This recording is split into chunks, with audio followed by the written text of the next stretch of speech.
Technical difficulties. Good to go? All right, I'll repeat it again. So good evening, everyone. We are on the record. Please silence your cell phones or place them on vibrate. This is a regular meeting of the Jersey City Municipal Council. Today is Thursday, the 13th day of February, 2020. We had a scheduled 6 p.m. start. The clock on my cell phone is showing 6:17 p.m. May we have a roll call for the commencement of this meeting? Councilperson Ridley. Make sure where mics are on. Councilperson Prinzeri. Here. Councilperson Baggiano. Here. Councilperson Yun. Here. Councilperson Solomon. Here. Councilperson Robertson. Here. Councilperson Lavaro. Here. Councilperson Rivera. Here. And Council President Waterman. Here. We have 9 members in attendance at 6:17 p.m. May we kindly rise for a moment of silence, please. Flordelisa Alcantara Reyes, formerly known as Flor Medel. Joe Rakowski's sister, former mayor.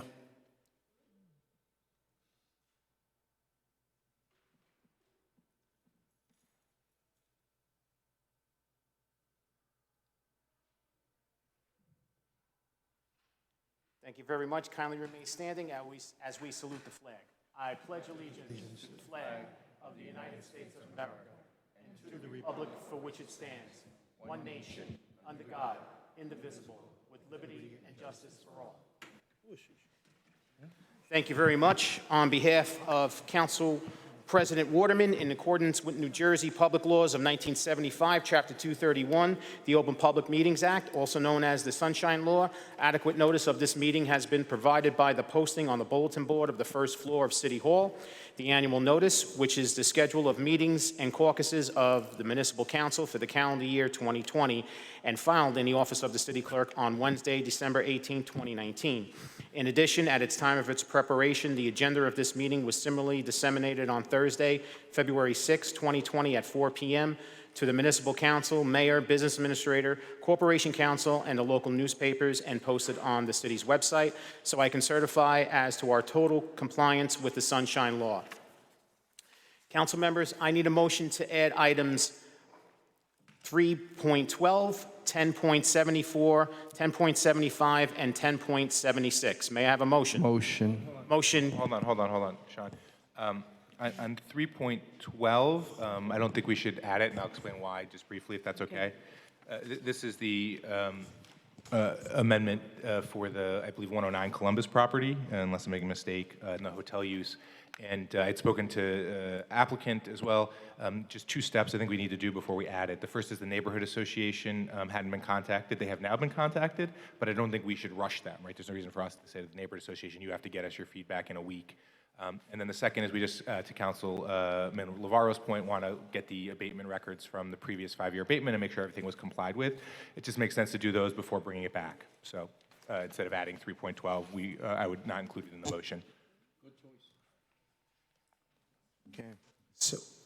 Okay. We still have a motion on the table to add items 3.12 to, and also 1074 through 1076. May I? Well, Sean, yep. I'll take the motion back. Okay. So that we can begin again. We're not going to add item 312, right? Correct. Correct? Correct. Okay. So we're just adding items 10.74 through 10.76. Motion. Second. Motion made by Councilperson Rivera, seconded by Councilperson Prinzeri. On the motion to add items 10.74 through 10.76, Councilperson Ridley. Aye. Councilperson Prinzeri. Aye. Councilperson Baggiano. Aye. Councilperson Yun. Aye. Councilperson Solomon. Aye. Councilperson Robertson. Aye. Councilperson Lavaro. Aye. Councilperson Rivera. Aye. And Council President Waterman. Aye. The motion carries 9-0 to add items 1074 through 1076.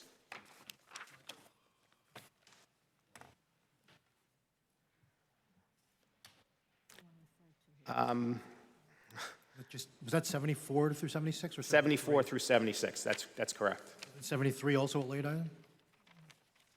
According to my record. 73 was on the printed agenda at the caucus. Yeah. Yes. So it's 74 through 76.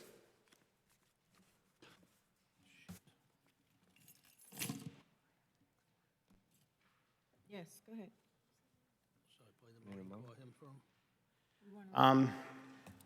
Council members, is there a motion? We're going to motion for, to defer? Yeah. Yeah, we'd like to make a motion to defer to resolutions 1020 and resolutions 1071. Second. And 1071? Yes. So I have a motion to defer to items 1020 and 1071. Motion made by Councilperson Rivera, and I missed a second. Second. Second by Council President Waterman. On the motion to defer to items 1020 and 1071, Councilperson Ridley. Aye. Councilperson Prinzary. Aye. Councilperson Baggiano. Aye. Councilperson Yun. Councilperson Solomon. Aye. Councilperson Robinson. Aye. Councilperson Navarro. Aye. Councilperson Rivera. Aye. And Council President Waterman. Aye.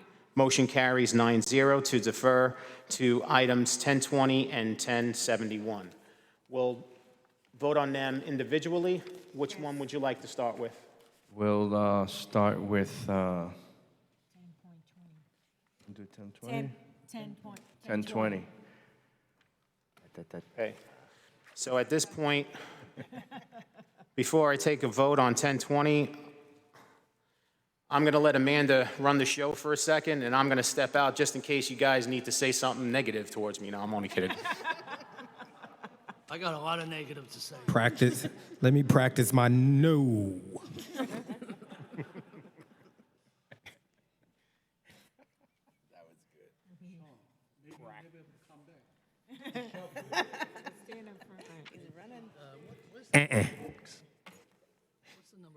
Nope. Okay, good evening. Good evening.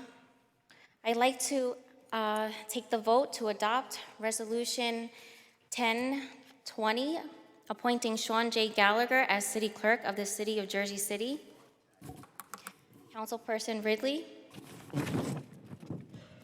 Sean, since I've been on council, you have done an awesome job every time you've filled in. You can tell that you enjoy what you do and that you are very familiar with this process, and our meetings run very smoothly when you have filled in for us in the past. And I have no doubt that you'll do an excellent job as city clerk, so I vote yes. Okay. Councilperson Prinzary. Sean, from the day we met when you explained the petition process to today, you've always been exceptionally giving of your time, making sure that everybody thoroughly understands the information that they need. When you've stepped in for Robert Byrne, you've always been fantastic, and look forward to working more directly with you over the next 2 years. With that, happily, I vote aye. Thank you so much. Councilperson Baggiano. Boy, this is a tough decision. I know Sean for about 40 years, and Sean, I hate to say yes, but I will, just so I don't have to listen to you over the next couple of months. Congratulations, Sean. You're going to do a damn good job. Thank you. Councilperson Yun. Hold on a minute, let me ask my wife. Mike.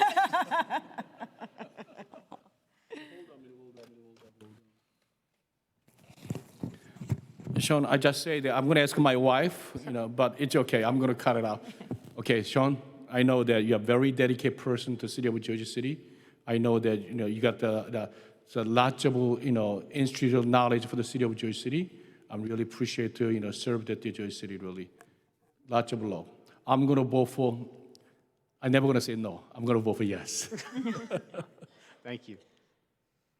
Councilperson Solomon. I'm excited to have the Eli Manning of Jersey City Hall take over the clerk's office. So, with that, you've done a great job, and excited for you to assume this role. So with that, I vote aye. Thank you. Councilperson Robinson. Sean, I've had the pleasure of swearing in a lot of people in the last 3 years as being a council person from Ward F, but I'm going to say this from the bottom of my heart. There's no one more deserving than you to be stepping up to take this position. You've given Jersey City most of your life, and you've really been a great worker, and there's not one person in the building or in the city that has one bad or negative thing to say to you, and you always keep our meetings speeded up. No hit on our former Robert. I love you, but Sean really handles the meetings well. You really do a great job at that position, and I'm proud to be able to give you a yes vote. Thank you so much. Councilperson Navarro. Sean, it's your day, but I just have to say thank you to your predecessor, Robert Byrne, for his decades of service to Jersey City. Thank you, Robert, wherever you are. We know you're still with us, actually, and still helping out at City Hall, so thank you.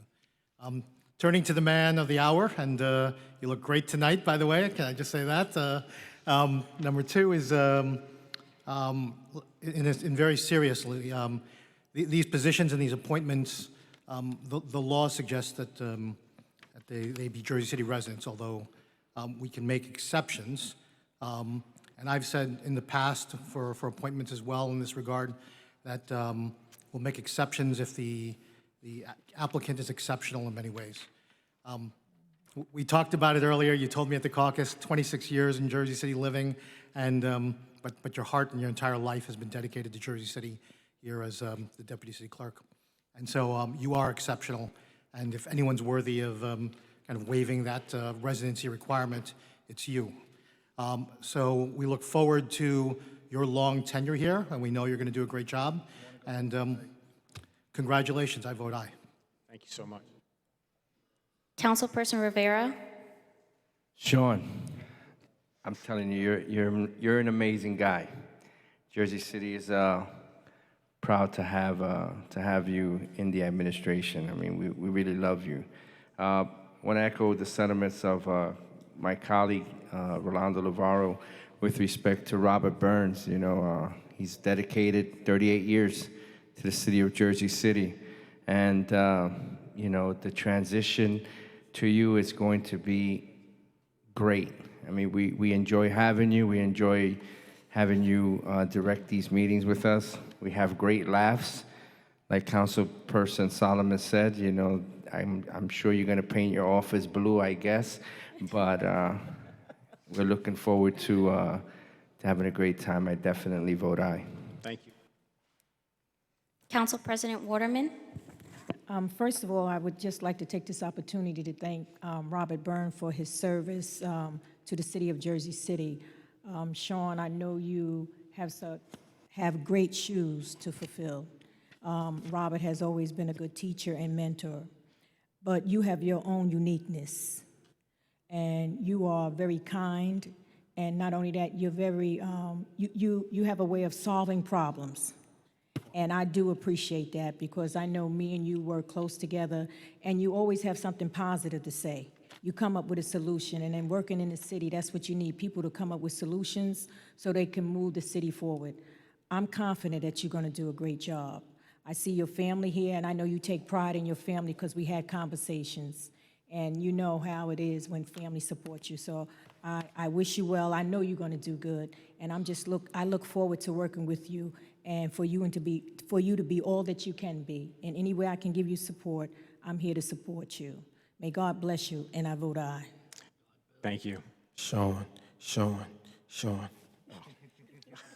Okay, I have a 9-0 vote approving Resolution 1020.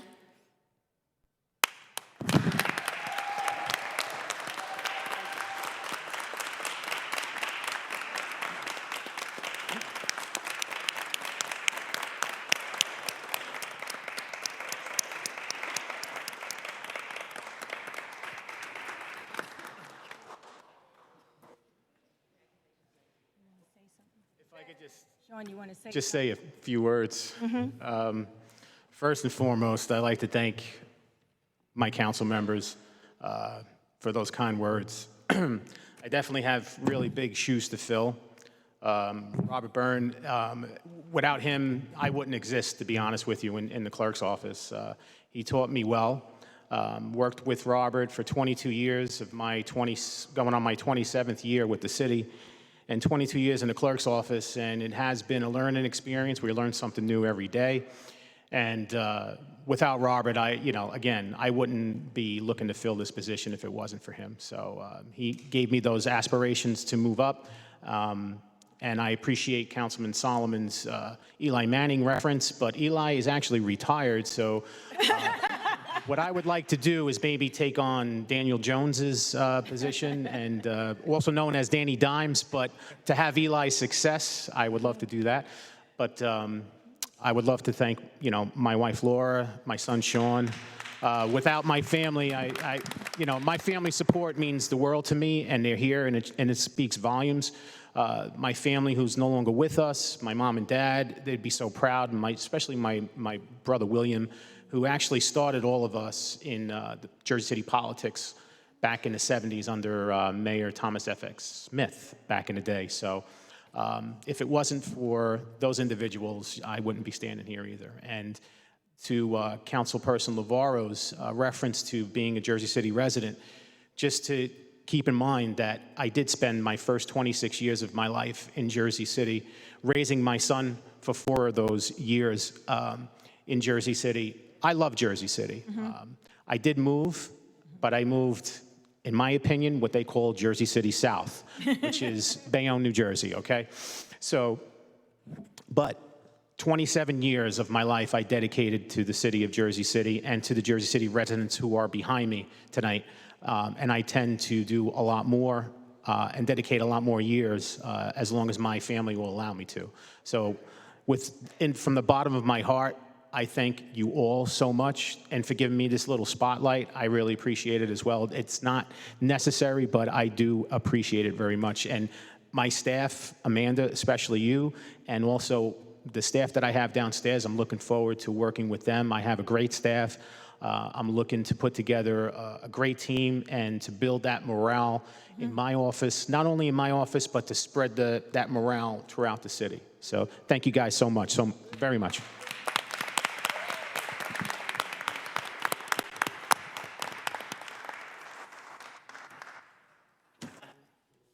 Sean, my wife say okay.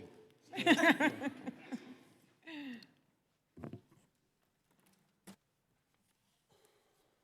can see the sweat.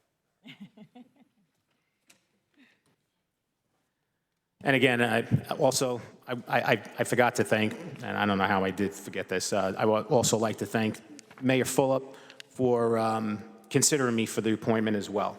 I wouldn't want to leave him out. And also Brian Platt and Peter Baker, your support has been nothing but the best, and I look forward to working with you in my new position. Thank you so much. Moving on, so we're going to go to item 1071. So 1071. That's Jermaine. Read it, yeah. Okay. You want to read it in the record and then Jermaine? 1071 is a resolution honoring the 25th Annual Jersey City West Indian Caribbean American Carnival. So on item 1071, we'll take the vote. Councilperson Ridley. Should I read the resolution? Oh, you know what? Yeah, please do. Sorry. Take the vote first, or? Go ahead, you can read it. You can read it. Read it first, Okay, Councilman Robinson. I know we have a lot of celebration to do, so I'm not going to read the whole thing. This is a resolution honoring the Jersey City West Indian Caribbean American Carnival Association.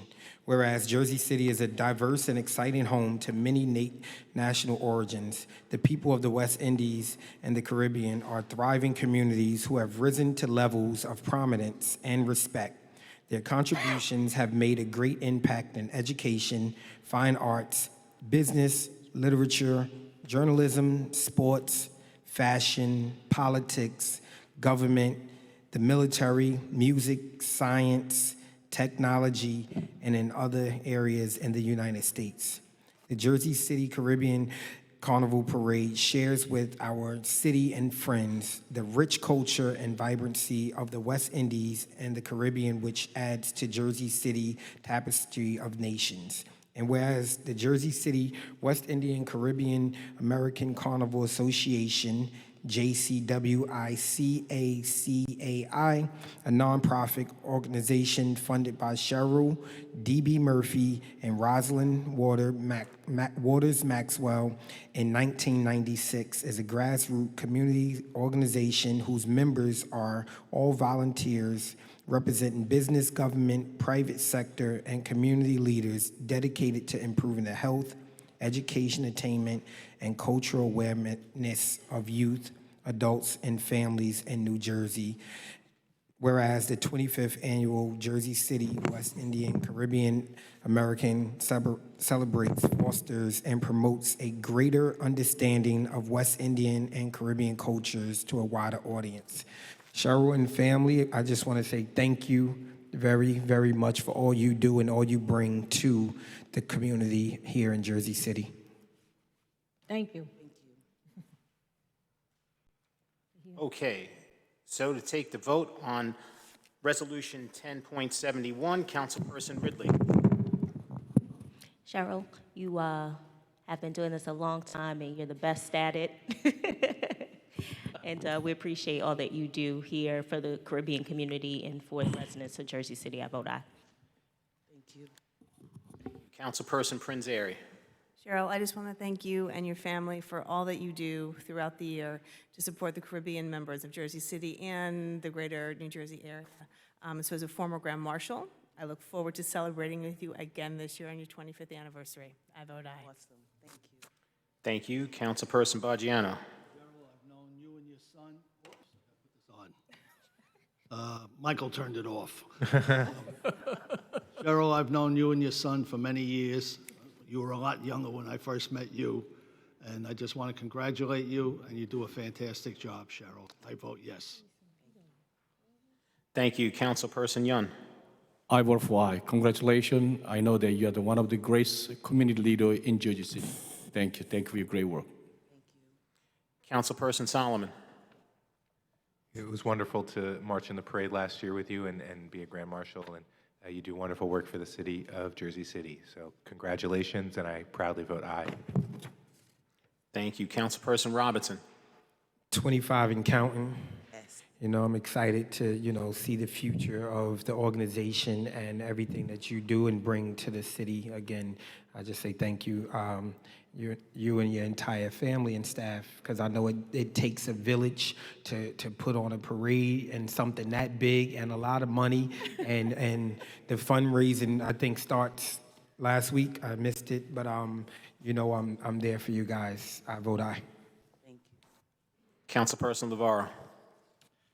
Cheryl, thank you for all that you do, and not just with the Caribbean, but if anyone's been to any of the various cultural events, Cheryl is a constant presence at every single event. And so you're always working to cultivate the diversity and culture of Jersey City. So thank you for what you do. And thank you to your committee for all the work that you do. It was a pleasure to kick off with you at the factory. Had a great time.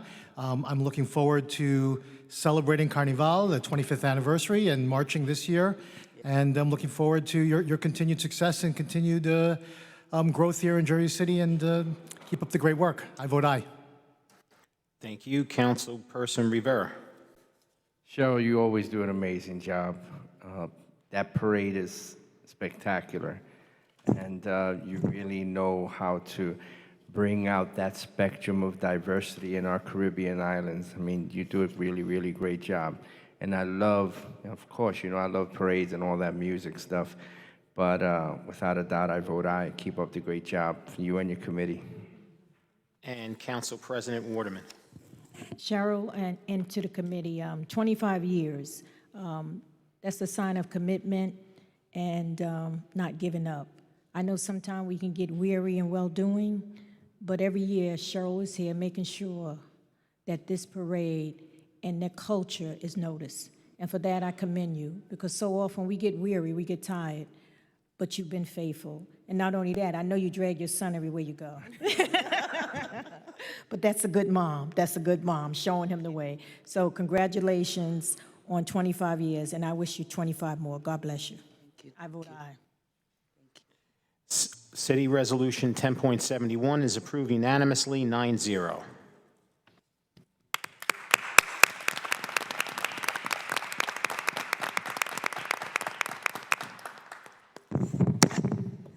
I just want to say briefly, today marks a milestone for the Caribbean community here in Jersey City. 25 years building community together. And it is awesome. To my council members, 5 administrations later, we are still here. And some of you were here when we started 25 years ago, so that's also a plus. But thank you, thank you. In 1906, my family came to Jersey City from the Caribbean, and we are still here from 1906. And that's why we do the carnival, because it was a need to spread culture. Thank you, we love you, and we know you got a big meeting going, so I done. Thank you, God bless you all.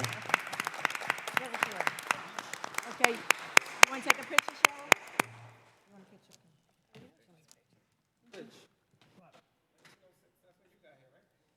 You want a picture? James.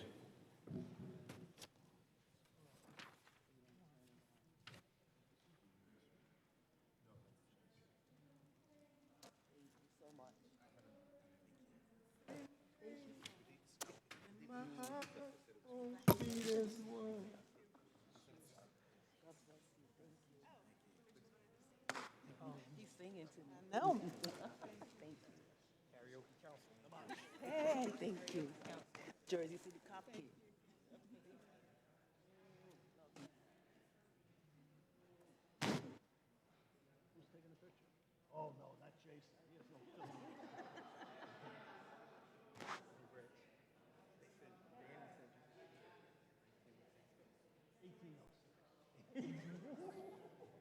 Okay, close each other. We are one family. Jason, you have film in the camera?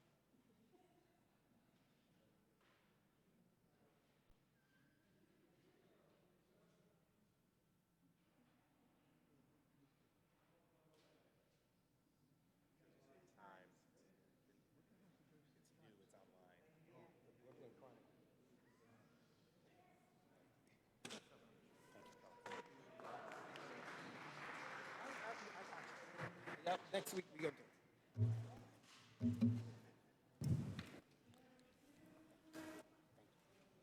That's my wife and my son. Okay. Okay, so while we're getting back to our seats, I left out a couple of people, and I can't believe I did this, but again, my former Deputy City Clerk, Irene McNulty, who's here, who came up from her home to come up and see me to get my appointment. Thank you so much.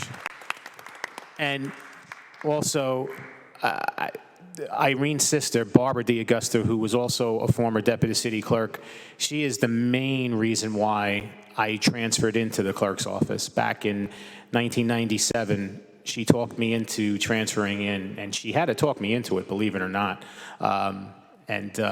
I was nervous at first, but I'm sure happy that I listened to her, and God rest her soul. And if it wasn't for her, I wouldn't be here either. So I'm sorry I didn't mention that earlier, but thank you guys for giving me the opportunity to do that.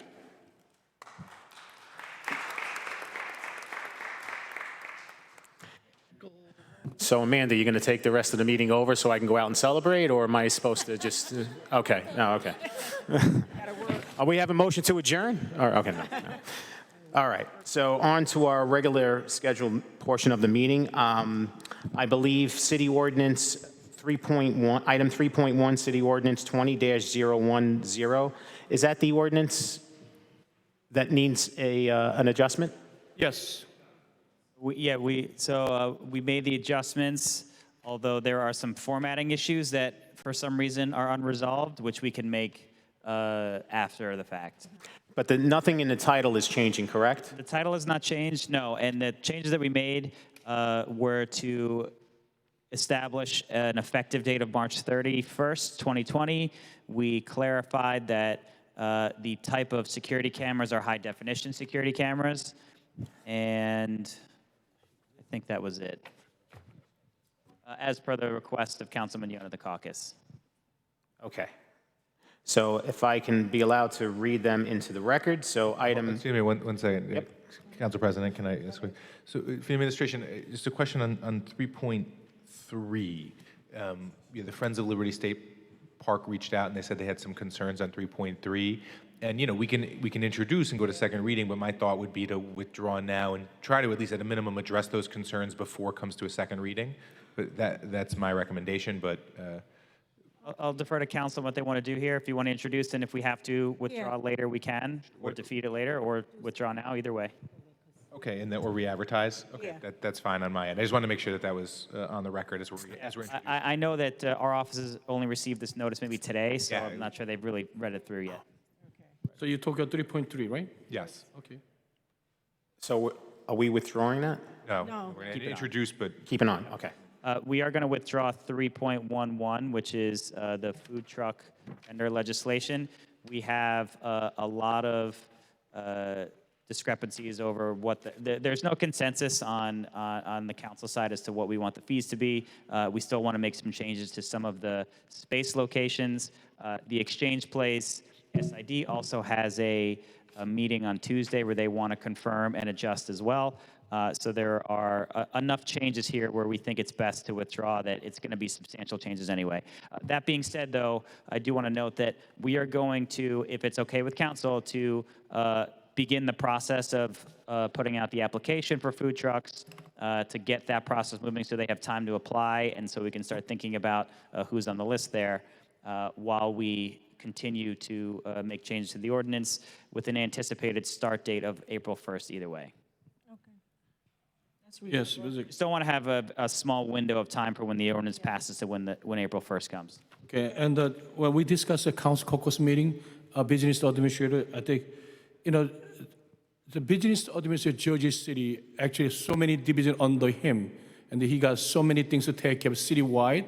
So this licensing processing and the current your proposed ordinance under you, you know what I'm saying? So I'd like to recommend to move to health and... Right now, it says that it's the business administrator or his or her designee, so I can designate somebody accordingly. I don't want you to get the burning of all those small little tiny things, okay? Thank you. 3.1. Okay. 11. So are we ready now so I can read them all into the record? Hearing none, I'm ready to go. So item 3.1, City Ordinance 20-010, an ordinance amending Chapter 218, Multiple Dwellings, Article 1, Security, Service, and Security Cameras to mandate that multiple dwelling consisting of 75 or more units which are dedicated to senior citizen housing or for housing for the disabled must furnish on-site security personnel 24 hours a day, 7 days a week.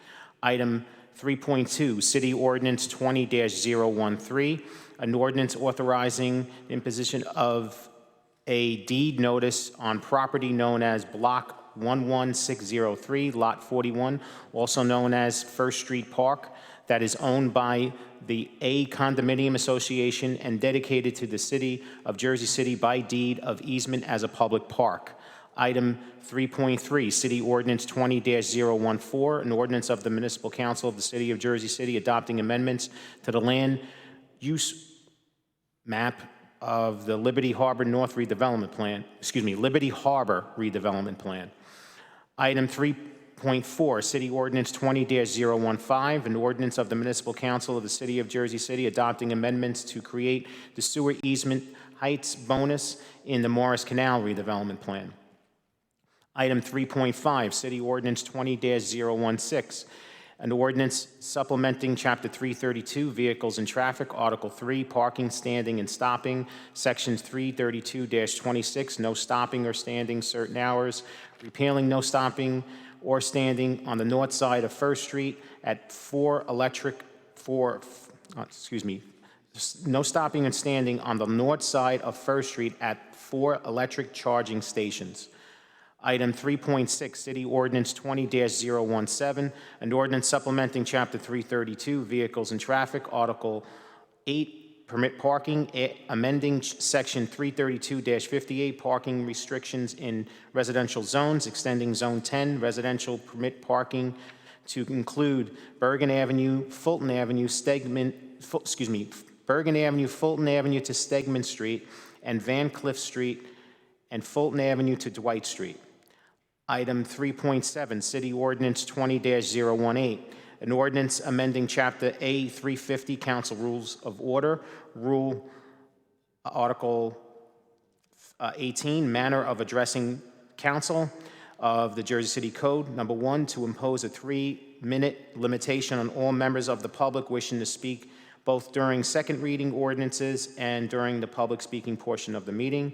And number 2, to impose a 5-minute limitation on all members of the public wishing to speak on the adoption of the budget and only amendments to the, on any amendments to the budget. Item 3.8, City Ordinance 20-019, a franchise ordinance granting permission to AIJ Central Avenue LLC for a 1-foot building current cornice encroachment at Lot 28 in Block 2802, also known as 345 Central Avenue, into the right-of-way. Item 3.9, City Ordinance 20-020, an ordinance amending Chapter 304 Taxation, Article 1, Parking Tax, to impose the mass transit access parking tax as authorized by recent amendments to NJSA 40:40AC.6. Item 3.10, City Ordinance 20-021, an ordinance directing the Hudson County Clerk to place a non-binding referendum on the ballot for the next ensuing general election to be held on November 3rd, 2020, as to whether the Municipal Council should authorize the imposition of an annual tax levy for arts and culture. Item 311 has been withdrawn, and item 312 was not added to the agenda. So on items 3.1 through 3.10. Sorry, Mr. Clerk, I just want to Sorry, that's right. direct your attention to item 3.7. There was some language that was inadvertently omitted from the text of the ordinance as it was originally posted. However, the language the correct language is consistent with the title of the ordinance as well as the whereas clauses. I can read that into the record if you'd like. Sure. It is Section A 350-19, Rule 17, Manner of Addressing Council. Section C. It should read as follows. Each person addressing the council, whether during the public speaking portion of the meeting or during the public hearing on second reading ordinances, shall limit his or her remarks to 3 minutes. After a person has spoken for 3 minutes, the council president shall notify him or her that his or her time has expired, and the city clerk shall call the name of the next person to address the council. The council shall relax this time limitation for budget hearings only.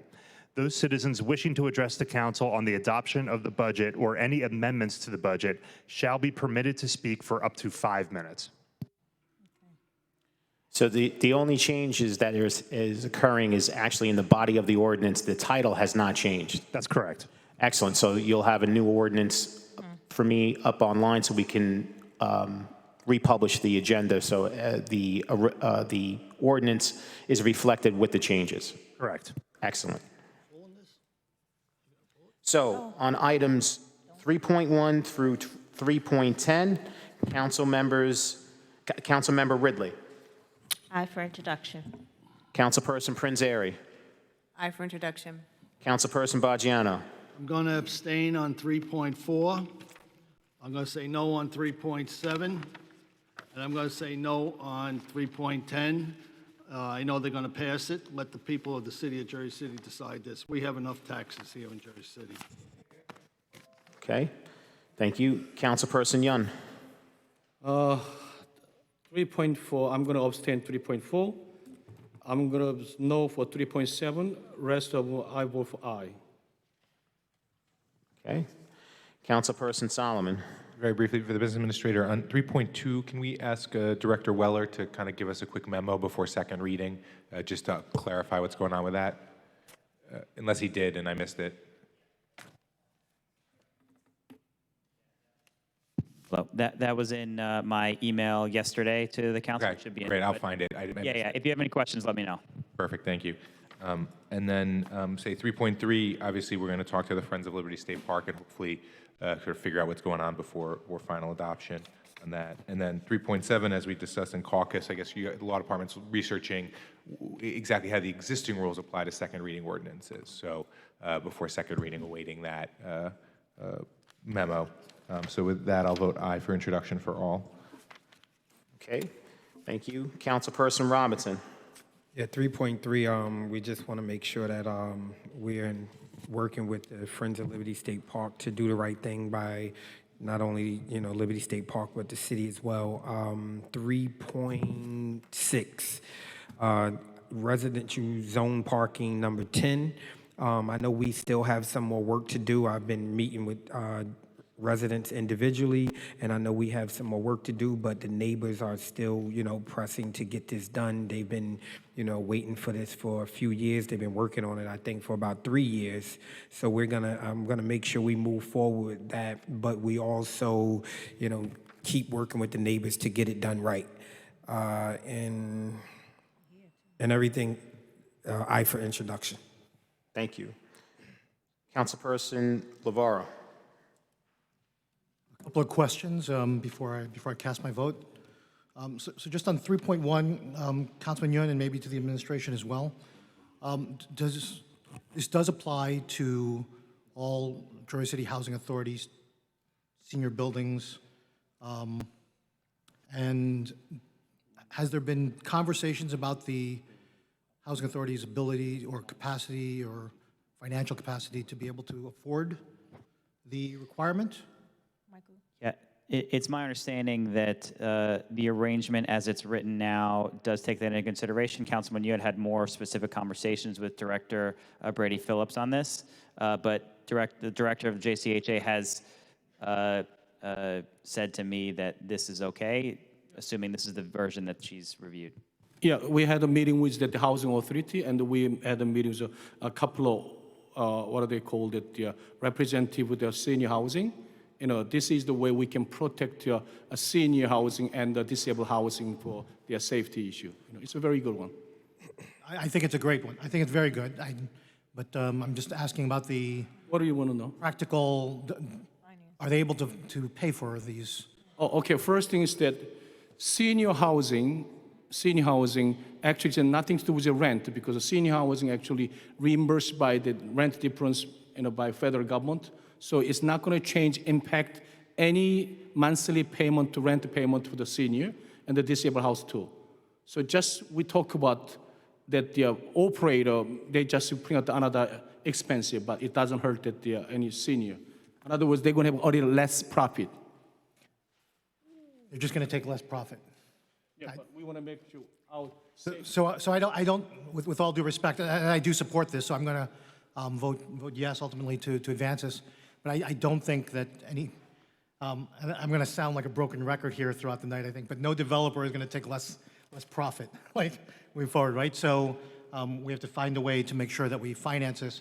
And I suggested at the last caucus that we consider a shared services agreement with the city with regard to our security guards, which is up for bid, and to look at that and see if the possibility of including the housing authority to include their properties as part of that RFP for security guards, and to save them that cost, and for the city to be able to absorb that cost so that they can continue to. Otherwise, if the developer is, as I said, not going to reduce their profit, they're going to cut services somewhere else in the building. And it's probably maintenance and so forth around that within the building. And we certainly don't want to see that either. With regard to 3.3, just want to make sure that we do have that conversation with Liberty State Park, Friends of Liberty State Park and Sam Pessin. And I just want to get that on the record. With regard to 3.7, just a question. We had asked about the interpretation of the idea of the 5 minutes. Was that answered at this point, or? We'll get it for the next one. Will you have that for the next meeting? Yes. Okay. So for the viewing audience, just on 3.7, that 3-minute limitation on public speaking.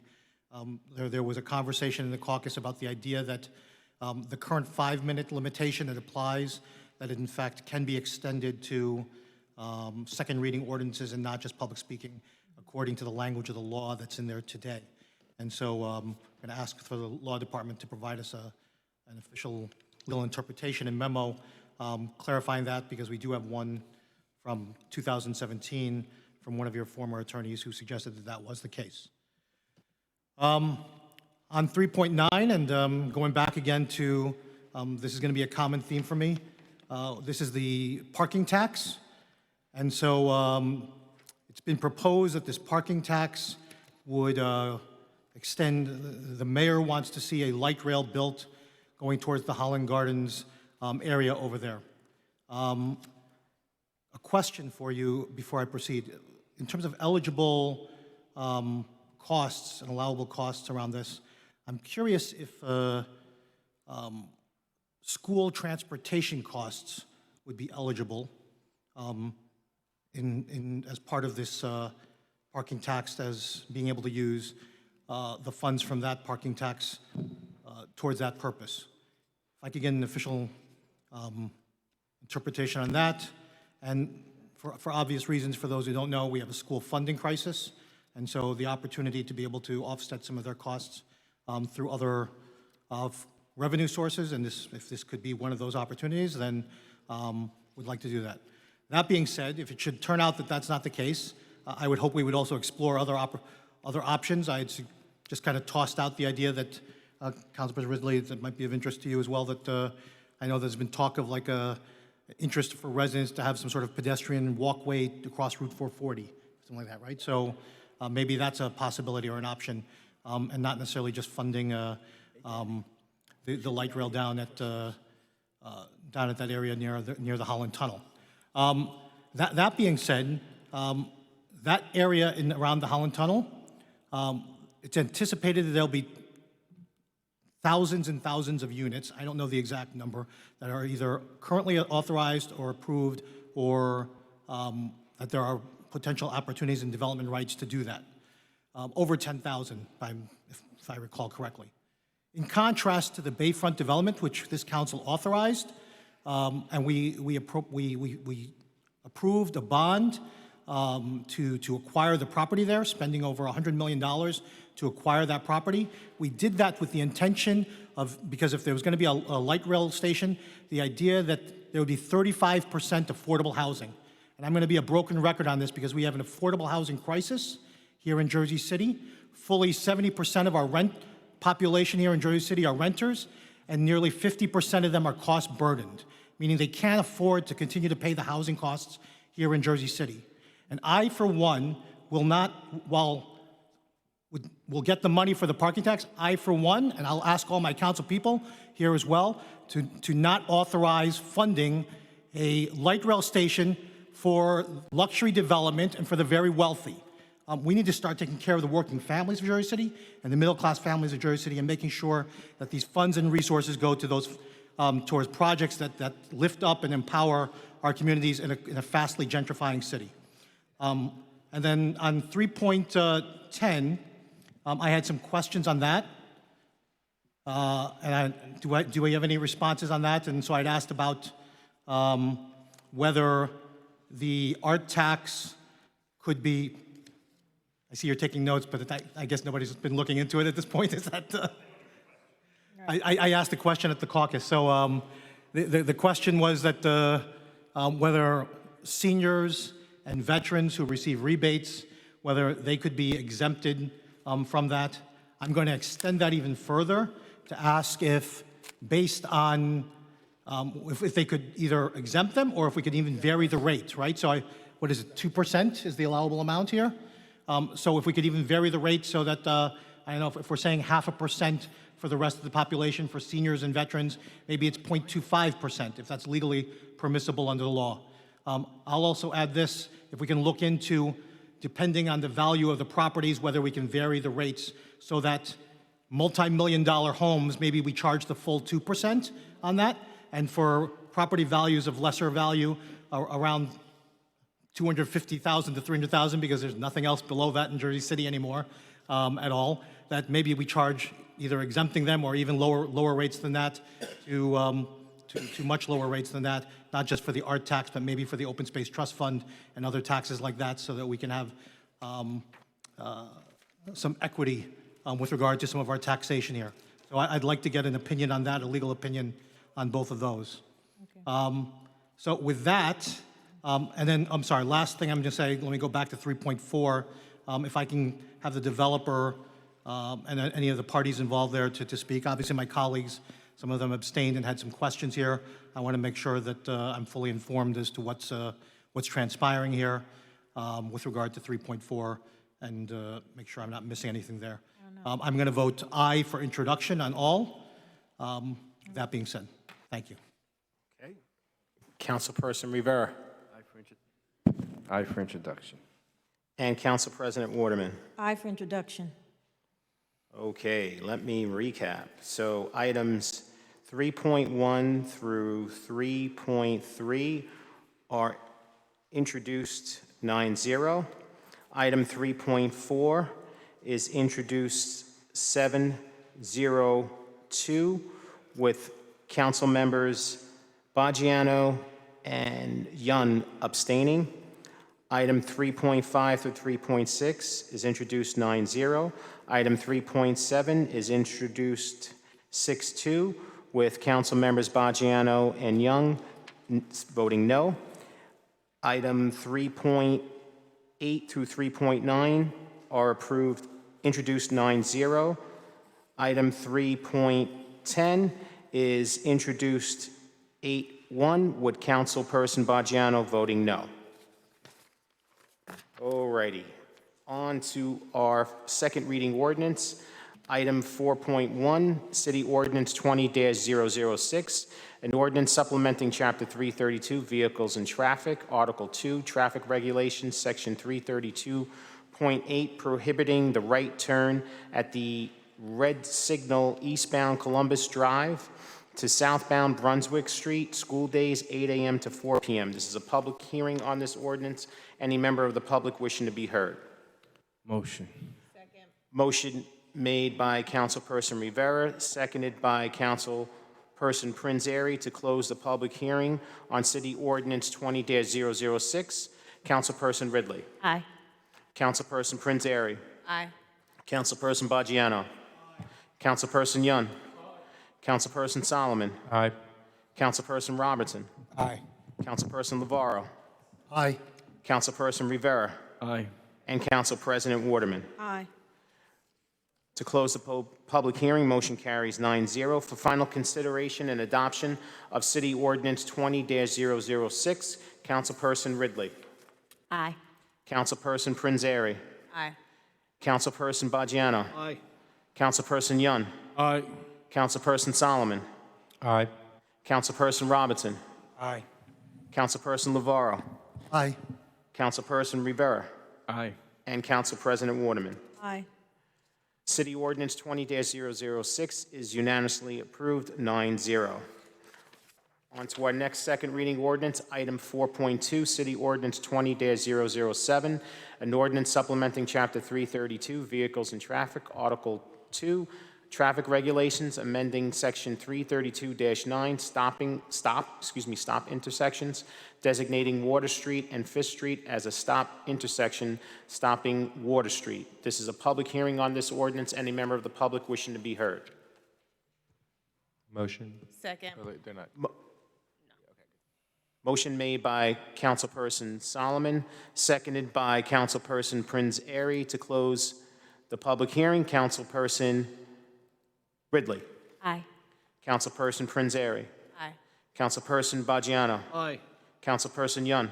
Aye. Councilperson Solomon. Aye. Councilperson Robinson. Aye. Councilperson Lavarro. Aye. Councilperson Rivera. Aye. And Council President Waterman. Motion carries 9-0 to close the public hearing. For final consideration and adoption of City Ordinance 20-007, Councilperson Ridley. Aye. Councilperson Prinzary. I just want to publicly thank Director Andrew Vicio and his team for doing the study and for implementing the stoplight on the street. We've had a lot of speeding problems on it, and I'm hoping that this will alleviate some of that for the residents. With that, I vote aye. Councilperson Baggiano. Councilperson Yun. Aye. Councilperson Solomon. Aye. Councilperson Robinson. Aye. Councilperson Lavarro. Aye. Councilperson Rivera. Aye. And Council President Waterman. Aye. City Ordinance 20-007 is unanimously approved, 9-0. On to our next item, item 4.3, City Ordinance 20-008, an ordinance supplementing Chapter 332, Vehicles and Traffic, Article 3, Parking, Standing, and Stopping, amending Section 332-22, Parking Prohibited at All Times on Van Winkle Avenue from Tunnelly Avenue to Senate Place. This is a public hearing on this ordinance, and I see Jason Berg. Jason Berg, thank you very much, Sean. How many blocks will be taken up, and which side of the street? Is the entire no parking anytime in that on that avenue? So the only real change here is that the parking is being shifted from one side of the street to the other at the request of the local community there, just to make travel along that street a little safer with the visibility issues that were there. Will the cars be parallel or adjacent? Parallel parking. Yeah, it's a very narrow block. There's only enough room for parking on one side of the street, and it's still a little tight. Okay. Thank you very much. Appreciate it. This is still a public hearing on this ordinance. Any other member of the public wishing to be heard? Motion. Second. Motion made by Councilperson Rivera. Was that a second by Councilperson Ridley? Yes. I'm starting to know the voices. Okay. On the motion to close the public hearing, Councilperson Ridley. Aye. Councilperson Prinzary. Aye. Councilperson Baggiano. Aye. Councilperson Yun. Aye. Councilperson Solomon. Aye. Councilperson Robinson. Aye. Councilperson Lavarro. Aye. Councilperson Rivera. Aye. And Council President Waterman. Aye. Motion carries to close the public hearing on City Ordinance 9-0, City Ordinance 20-008. For final consideration and adoption of City Ordinance 20-008, Councilperson Ridley. Aye. Councilperson Prinzary. Aye. Councilperson Baggiano. Aye. Councilperson Yun. Aye. Councilperson Solomon. Aye. Councilperson Robinson. Aye. Councilperson Lavarro. Aye. Councilperson Rivera. And Council President Waterman. Aye. City Ordinance 20-008 is unanimously approved, 9-0. On to item 4.4, City Ordinance 20-009, an ordinance supplementing Chapter 332, Vehicles and Traffic, Article 3, Parking, Standing, and Stopping, amending Section 332-24, no parking certain hours on Washington Street and Grand Street in the vicinity of PS number 6. This is a public hearing on this ordinance. Any member of the public wishing to be heard?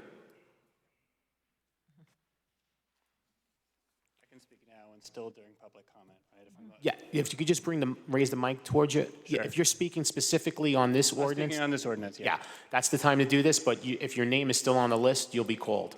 Okay, So, great. I can, My name is Greg Marks, M-A-R-X, 7 Laurel Court. I'm a parent at PS 16. My son is one of the kids who rides the buses to Danforth. It was a pretty unsafe situation. These regulations improve the situation, and I appreciate the council's support. Thank you. thank you. So, I'm Tuğçe Yalt. I'm a parent of PS16 too. My younger son has been bused to Danforth for 2 years. I just would like to give you like a general picture of the daily operation. The age of the kids bused are like 3 to 5, the range. There are currently 7 buses that takes our kids to the annex building, which is like a 15 to 20 minute ride. The number of buses increased from 4 to 7 this year, with the number of increasing our students. Especially in the morning pickup, the 7 buses needs to line up at the same time. So in the afternoon, it's much easier because the buses leave the Danforth on succession order, so they just, it's not that crowded in the afternoon. Since the beginning of the school year, every morning I just observed 1 or 2 buses that double park, which is like, loading kids on the street. Especially on Grand Street, with the implementation of the bike lanes, the traffic lane narrowed down. which created dangerous situations passing through cars or buses, like when they're pulling away from the curb, having accidents. We already have a couple of accidents that included our buses and our kids. As you might empathize, as parents, we are worried about this going forward. After we reached out to Councilperson Solomon, Traffic and Transportation Department put temporary signs on Washington Street for no parking from 7:30 to 8:30, and the morning operation has been tremendously improved since then. And I'm so positive that it will improve more once the residents are aware of the sign change.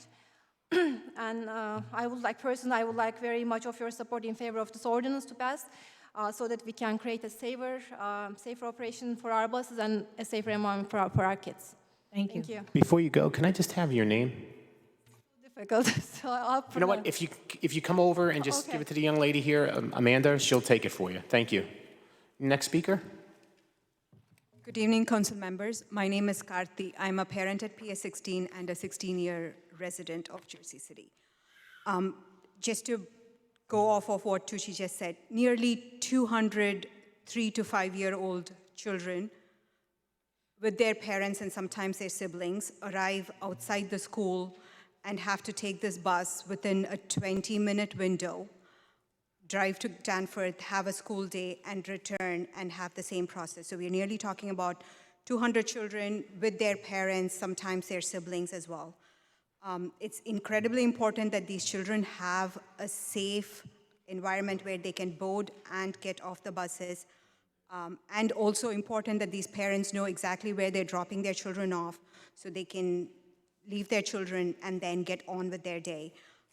In the past, it's been a situation where the buses don't have an assigned spot, so they double park. They park in any spot that they can, so the parents are scrambling to get their children on the right bus while also potentially having another child in tow. We did have the temporary ordinance be introduced in the past few weeks, which has been incredibly helpful for parents and for the buses to have an assigned spot, so it's a safe environment. So it would be incredibly helpful if you can make this a permanent solution for us. Thank you. Can we just have your name as well? Thank you. Hi, I'm Jean Daly. No, I totally agree, and I'm really glad that you guys finally did this, because when my son went to PS 16, there was only a bus that took all the kids to PS4, or PS4, MS4, MS3, whatever, over there. And my son did take that bus, and there was only one bus. Now we got 7. I thought it was 5, but it's 7. That area is so dangerous. It really is, and it frightens me for the kids. Also, you have a lot of people who just double park in their car and stop all traffic and let their kids run inside the school. So therefore, it's creating a visibility problem for those who are jaywalking, which I really don't like that idea. But I would also recommend, and hopefully ask, I don't know if Mr. Solomon, you can handle that, but if it would be possible to have no parking on the other side of the street, on the east side of Washington during those same hours. Because what happens is you have the people parked on the other side. You also have that city bike station, which needs to get out of that street because it creates a visual hazard when you're trying to cross. And these are little kids. And oftentimes, I see parents, they're double parked, and they let the kid run out right across the street. And this is terrifying to me. So more has to be done on that area, and I just hope you can do something about it. Thanks. Motion. This is still a public hearing on this ordinance. Any other member wishing to be heard? Motion. Motion made by Councilperson Rivera. May I have a second? Second. Second by Councilperson Prinzary to close the public hearing. Councilperson Ridley. Aye. Councilperson Prinzary. Aye. Councilperson Baggiano. Aye. Councilperson Young. Aye. Councilperson Solomon. Aye. Councilperson Robertson. Aye. Councilperson Lavarro. Aye. Councilperson Rivera. Aye. And Council President Waterman. Aye. Motion carries 9-0 to close the public hearing. on City Ordinance 20-009 for final consideration and adoption of City Ordinance 20-009. Councilperson Ridley. Aye. Councilperson Prinzary. Aye. Councilperson Baggiano. Aye. Councilperson Yun. Aye. Councilperson Solomon. Just very briefly, thank you to the parents both who came out today and who contacted me through the CPA and the leadership of the school of PS16 and our traffic and engineering department. We know that it's a temporary solution. It makes things better, but it's not perfect. So we're going to keep working on making sure that the space on Washington Street is cleared. But we all know the long-term solution to this is we need new schools, right? When you go from 4 buses to 7 buses in 1 year, right? Next year that could be 7 to 10. So this is just sort of a one crystal clear example of why we desperately need more schools. So with that, I vote aye. Thank you. Councilperson Robinson. Aye. Councilperson Lavarro. Councilperson Lavarro. Aye. Councilperson Rivera. Aye. And Council President Waterman. City Ordinance 20-009 is approved unanimously, 9-0. Yes. Councilman Rivera has an emergency, so he has to leave. Okay, but he wants to vote before he leaves. Could you make sure? Yeah, so the only thing...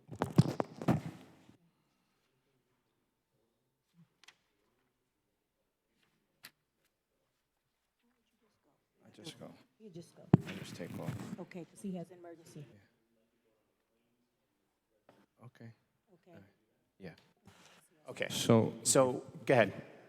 Go ahead, Council. Constituents, I have to go. I have an emergency at the hospital with my son, so I'm going to be voting on a couple of things and chat later.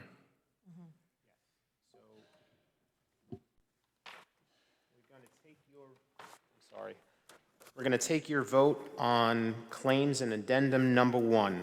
Councilperson Rivera. Aye.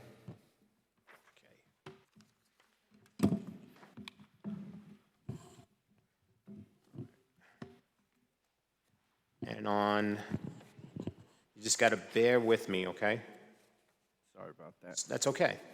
On items 10.1 through 10.14, with the exception of 10.9, 10.11, and 10.12. Councilperson Rivera. Aye. On items 10.15 through 10.25, with the exception of 10.20, which was approved earlier, Councilperson Rivera. Vote aye. Items 10.26 through 10.36, Councilperson Rivera.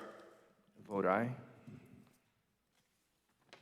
Items 10.37 through item 10.47, Councilperson Rivera. I vote aye. Item 1048 was withdrawn. On items 10.49 through 10.60, Councilperson Rivera. I vote aye. On items 10.61 through 10.71, which was approved earlier, with the exception of 10.71, Councilperson Rivera. I vote aye. And also items withdrawn 62, 63, and 69. Aye. Okay. And for the balance, 10.72 through 10.76, Councilperson Rivera. Aye. Thank you so much. Your vote is recorded, and I hope everything is okay. Okay. Good luck, Danny. Good luck. All right. On to our next item, which is item 4.5, City Ordinance 20-011. It's an ordinance authorizing the City of Jersey City as a tenant to extend for 1-year term a lease agreement with 18 Ash Street LLC as landlord for space located at 46 State Street. This is a public hearing on this ordinance, and I see Jason Berg. Jason Berg, thank you so much. Just some questions. What agency is using the space? For this, Public safety, fire department, OEM. the fire department, okay? And so is this a building or a lot? It's like a warehouses. They keep the old their equipment, you know what I'm saying? And after this year is up, how much are we paying for this space, and how much space is that? Space, I cannot remember that exact numbers. Brian, yeah. Yes. Square footage? Is it a block? It's not a full block, but I don't remember exactly the square Oh, footage on this. 6,000 square feet. Is it in there? Yeah, 6,000 square feet. And after this year, does the city fire department have another location that will be theirs, like on Route 440, where they're doing some work on? We're actively looking for other space. We're reallocating some equipment and other stuff that we have in some space across the city, but for now, this is the short-term plan. And how long have we been using that spot? It's been a few years. I'm not exactly sure how long it's been. Oh, it's been more than 2. Oh, I think so, more than yeah. 6 years. 6 years. Call the fire chief and ask him, and he'll explain everything. I'll start my fire right up. Thank you. This is still a public hearing on this ordinance. Any other member of the public still wishing to be heard? Motion made by Council President Waterman to close the public hearing, and I have a second by Councilperson Prinzary. On the motion to close the public hearing, Councilperson Ridley. Aye. Councilperson Prinzary. Aye. Councilperson Baggiano. Aye. Councilperson Yun. Aye. Councilperson Solomon. Aye. Councilperson Robinson. Aye. Councilperson Lavarro. Aye. Councilperson Rivera has stepped away, and Council President Waterman. Motion carries 8-0, with Councilperson Rivera absent for the rest of the meeting. For final consideration and adoption of City Ordinance 20-011, Councilperson Ridley. Aye. Councilperson Prinzary. Aye. Councilperson Baggiano. Aye. Councilperson Yun. Aye. Councilperson Baggiano. Solomon. This is, I'm sorry. I'm so sorry. Councilperson Solomon. Aye. Councilperson Robinson. Aye. My eyes are wandering. Councilperson Lavarro. Aye. Council President Waterman. Aye. City ordinance is adopted 8-0 with Councilperson Rivera absent. Council members, since we introduced a new first reading ordinance with the same title, with the different changes, it is our recommendation that we are going to go right to the defeating this ordinance, item 4.6, which is an ordinance amending Chapter 304 taxation, Article 1, parking tax to impose mass transit access parking tax as authorized by recent amendments to NJSA 40:48C-6. Since we introduced a new version of it, we are going to go right to take a vote to defeat this ordinance. So with that being said, Councilperson Ridley. No. Councilperson Prinzary. No. Councilperson Baggiano. Yes. You voted yes? Yes. Councilperson Yun. No. Councilperson Solomon. No. Councilperson Robinson. No. Councilperson Lavarro. No. Councilperson Rivera. Oh, he's not here. I apologize. Council President Waterman.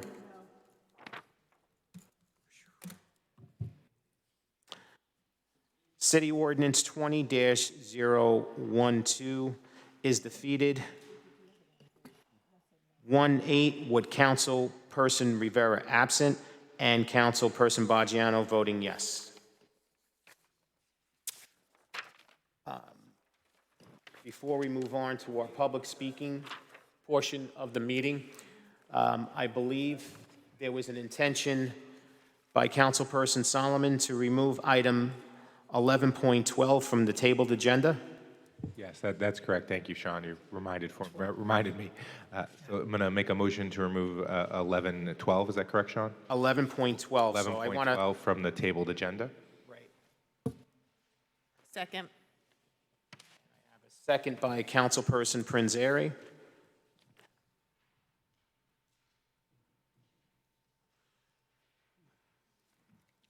So, just so we are on the same page, item 11.12 is an ordinance 19-052, an ordinance adopting amendments to the Mercedes Street redevelopment plan. It was tabled after the close of the public hearing on May 22nd, 2019, on a motion made by Councilperson Solomon and seconded by Councilperson Yun. Councilperson Baggiano voted no, and Councilperson Waterman was absent. So to remove, we have a motion to remove it from the agenda by Councilperson Solomon and seconded by Councilperson Prinzary. On the motion to remove item 11.12, Councilperson Ridley. Aye. Councilperson Prinzary. Aye. Councilperson Baggiano. Aye. Councilperson Yun. Yes. Councilperson Solomon. Yes. Councilperson Robinson. Aye. Councilperson Lavaro. Yes. And Council President Waterman. Yes. Motion carries 8-0 with Councilperson Rivera absent. For final consideration or for consideration of adoption of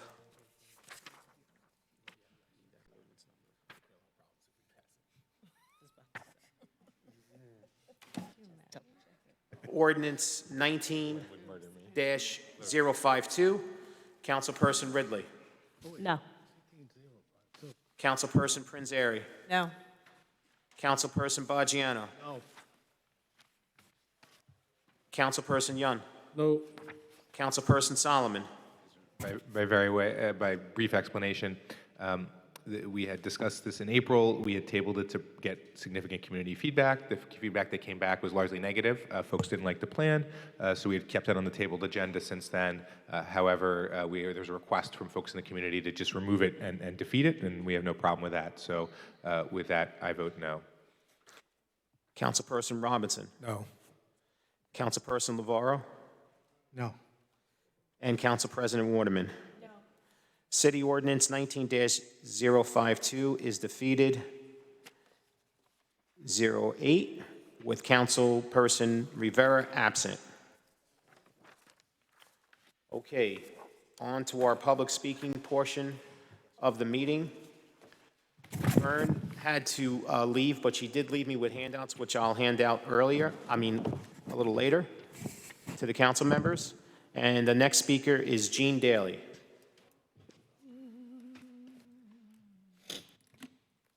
Hi, I'm Jean Daly. I'm sorry, I'm not used to going first. I really don't like it. I wanted to talk about a couple things. First being the minute limitation. I think it's unacceptable, and the reason I state that is because we have 275,000 residents in Jersey City, and the fact that like 25 of us come to speak, I mean, you should consider yourself lucky is the way I see it. Because if everyone showed up, then we'd really have a problem. I also believe that because this process is so rushed, you have the resolutions, you have the first reading, then your second reading. I find that there's not enough time for the individuals to research what they're actually voting upon. And it's sometimes us, the residents, who have to look up that work for you, and then we come in front of you and give you these facts. And the reason I state this and why this is a problem is because by the law of this council, council members are supposed to sponsor ordinances. This is what they're supposed to be doing, and this is why the reason. If you sponsor resolutions and ordinances, you've done your homework.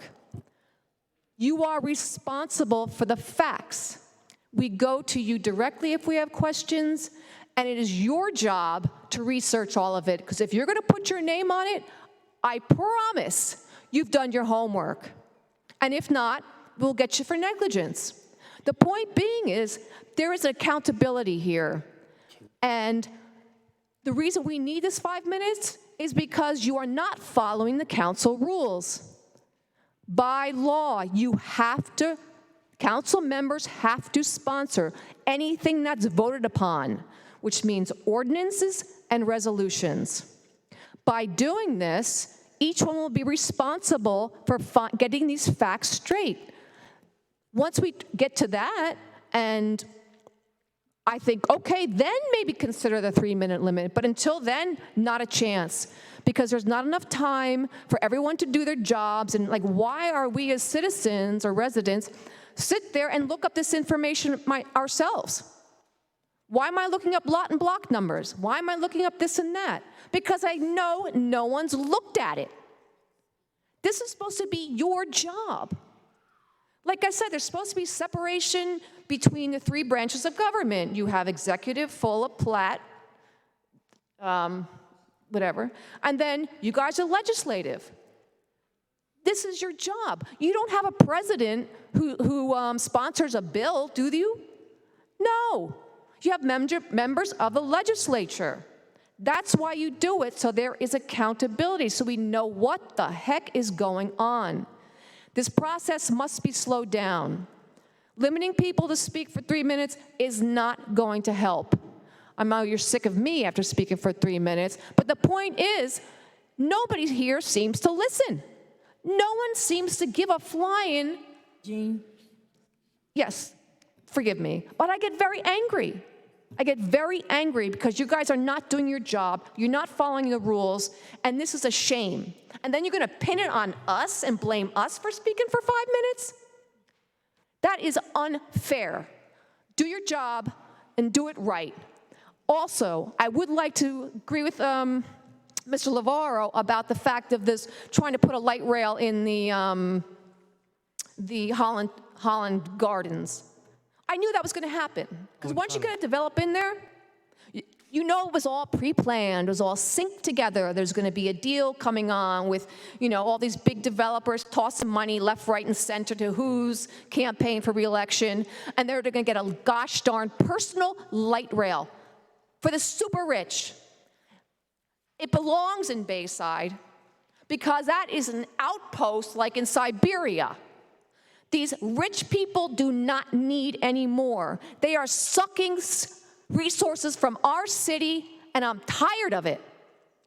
Everybody has to be considerate, and I please hope everyone follows Mr. Lavaro on his thought process. I also want to bring up the Exchange Place Alliance very quickly.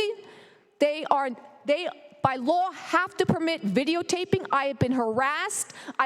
Phone was snatched out of my hand by Mr. DeMarco. I was blocked from attending their meeting. I was blocked from going up into the turnstile elevator. Thank you, Janine. Thank you. Next speaker is Samuel Gutierrez. Not here. Rochelle Hoffman, or if I mispronounce your first name, please forgive me.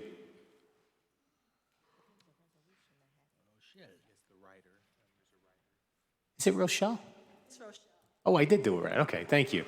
Good evening, council members. I'm actually here this evening to introduce our organization in front of the council members in the audience here. I don't know if you can hear me. There you go. Okay. That's much better. Our organization is We Care Movement, and what we do, we help students in the high school level who have experienced homelessness and financial disadvantages. We are promoting our annual prom dress giveaway. We've done it for 3 years. This would be one of our biggest events we've done in several different high schools within different cities. I'm born and raised in Jersey City, however, I left many years ago. I'm back. My mom passed away, so did my father-in-law, which is David Hoffman. He was a member of City Hall back in the day. And I'm just here tonight to just see if I can hand out a flyer. We are looking for support to help those students. We know that there is, working with other schools, high schools in different cities, we know that there's a number of increasing homelessness within students. Now, homelessness means students, families have been either evicted from their home and now moved in with relatives, so we consider them to be displaced and homeless. So what our organization do is to alleviate that financial strain from those parents and students during the prom time. So we like to offset any financial burden. I know when my children were younger, how much prom dresses cost. can, some dresses do value at a used car for $500. So our donations, we've been receiving thus far beautiful gowns. So we're asking the City Council and the City of Jersey City to please reach out to us and give us some support. I know Mr. Councilman LeVar, we met last Wednesday at a meeting at Plot. So that's why I'm here this evening, and hope that we can continue to work with Jersey City and help those students who are in need. Thank you. Thank you. Could I just say something, Councilman? Ms. Hoffman, thank you. And as I told you, Ed, when we first met, your father was a great man, wonderful man, and look forward to supporting your work. Okay. Next speaker is Troy Hoffman.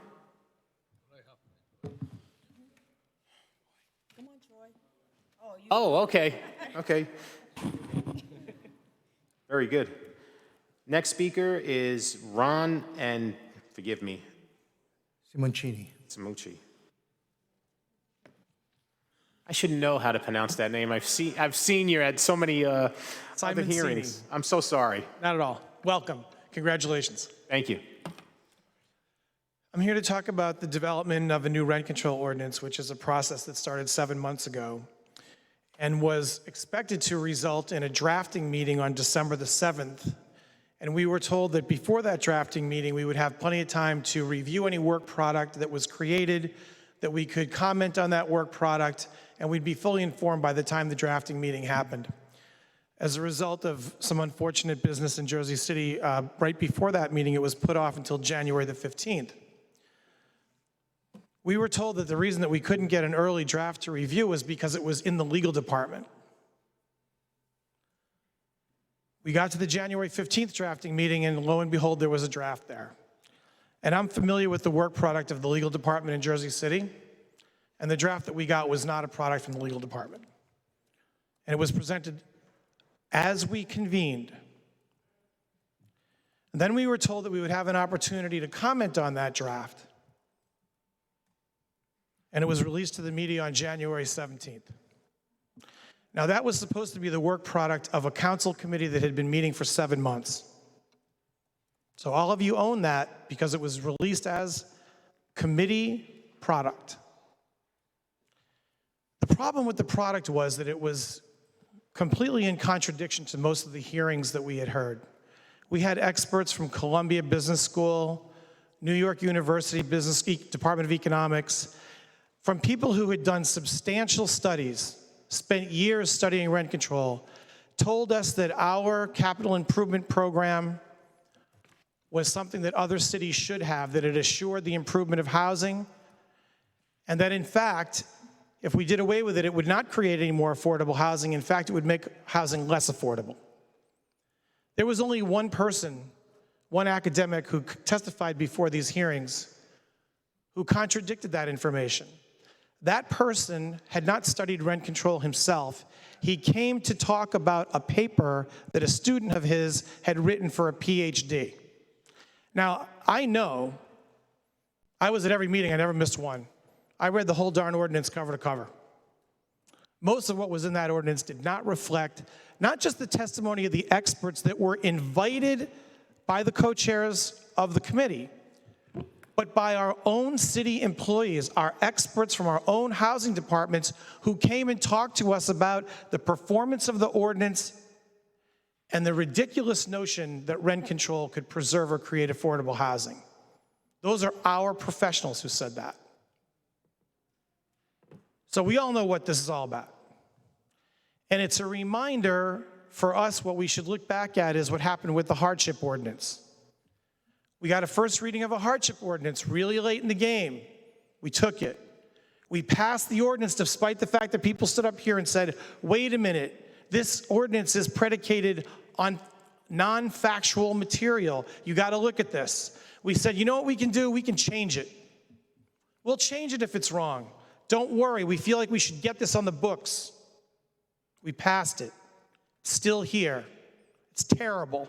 And here's how bad it is. In the new ordinance, 3 options for hardship treatment were presented. We still haven't figured out how to treat it, and yet we passed a law on it. It reminds me of the condo moratorium bill that was snuck through in lame duck. And if it weren't for the courage of a couple of Hudson County elected officials, you would be living with a condominium moratorium for 5 years that creates $200 million a year of economic activity in this city, in the Heights alone. So what are we going to do with the first reading of the rent control ordinance? We're going to let somebody sneak it in right at the last minute and say, well, let's just get this done and pass. After 7 months of hearings, we see how this game gets played. It's really beneath me, it's an insult to you, and it's a contravention of the type of government that led to 7 months of hearings. Thank you, Ron. Thank you.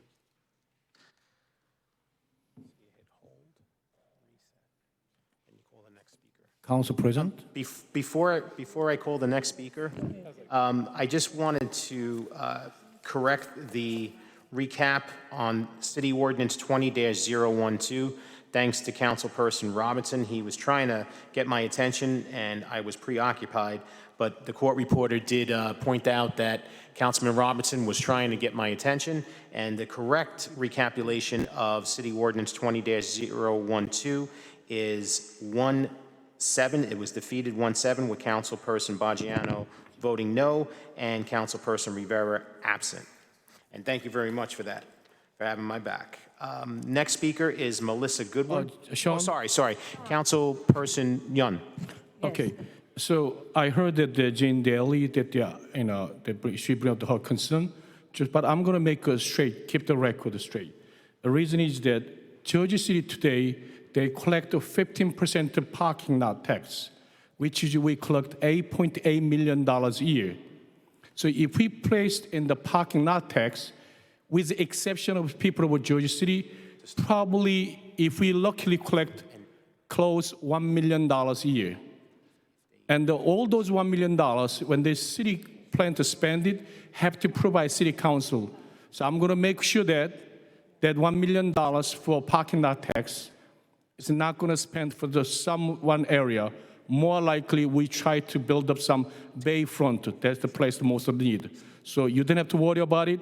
And the parking lot at 3.5% is not a whole lot of money, because of 3.5% give exemption to people of Jersey City, probably maximum $1 million a year. And when you say the $1 million, construction capital input, the very little act they're able to do that. So I just want to make sure that you understand, okay? Thank you. Okay. I'm just going to briefly leave the meeting for like 5 minutes. I just want to say goodbye to my family downstairs, and I'm going to turn the meeting over to my assistant, Amanda Bransky.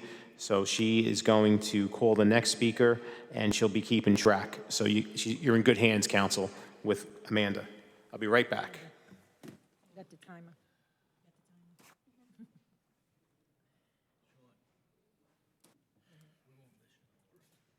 Okay, good evening.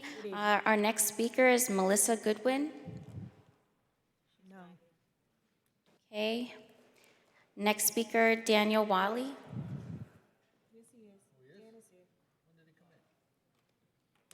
Hi, Dan. Good evening, council members. Good evening. This is the first opportunity that I have had to address the council with your new city council president, Joyce Waterman. Congratulations. Bless you, Dan. And in this season of Black History Month, it's a very special congratulations, being that I am a former Black History instructor at Jersey City State, now known as NJCU, former home of mine and also Councilman Rivera many years ago. I'm here this evening to talk with you about an issue that you all are quite familiar with by now, given the news reporting in our local paper, the Jersey Journal, here a week before last. I'm going to be short. I am hoping that you will afford me an extra couple of seconds as a former elected official who once sat on this body, so allow me to get into my statement. I'm here tonight to urge the City Council to recognize and use their authority to straighten out the mess in the Department of Recreation by forming a committee to investigate the department's festering problems that continue to negatively impact mostly every employee. The council should first examine the conspiring differences between ordinances 19081, which reorganized the Department of Recreation with the adding of youth development under the title Amending and Supplementing Chapter 3 Administration of Government, with the creation of the Department of Finance. Both were handled on the same evening.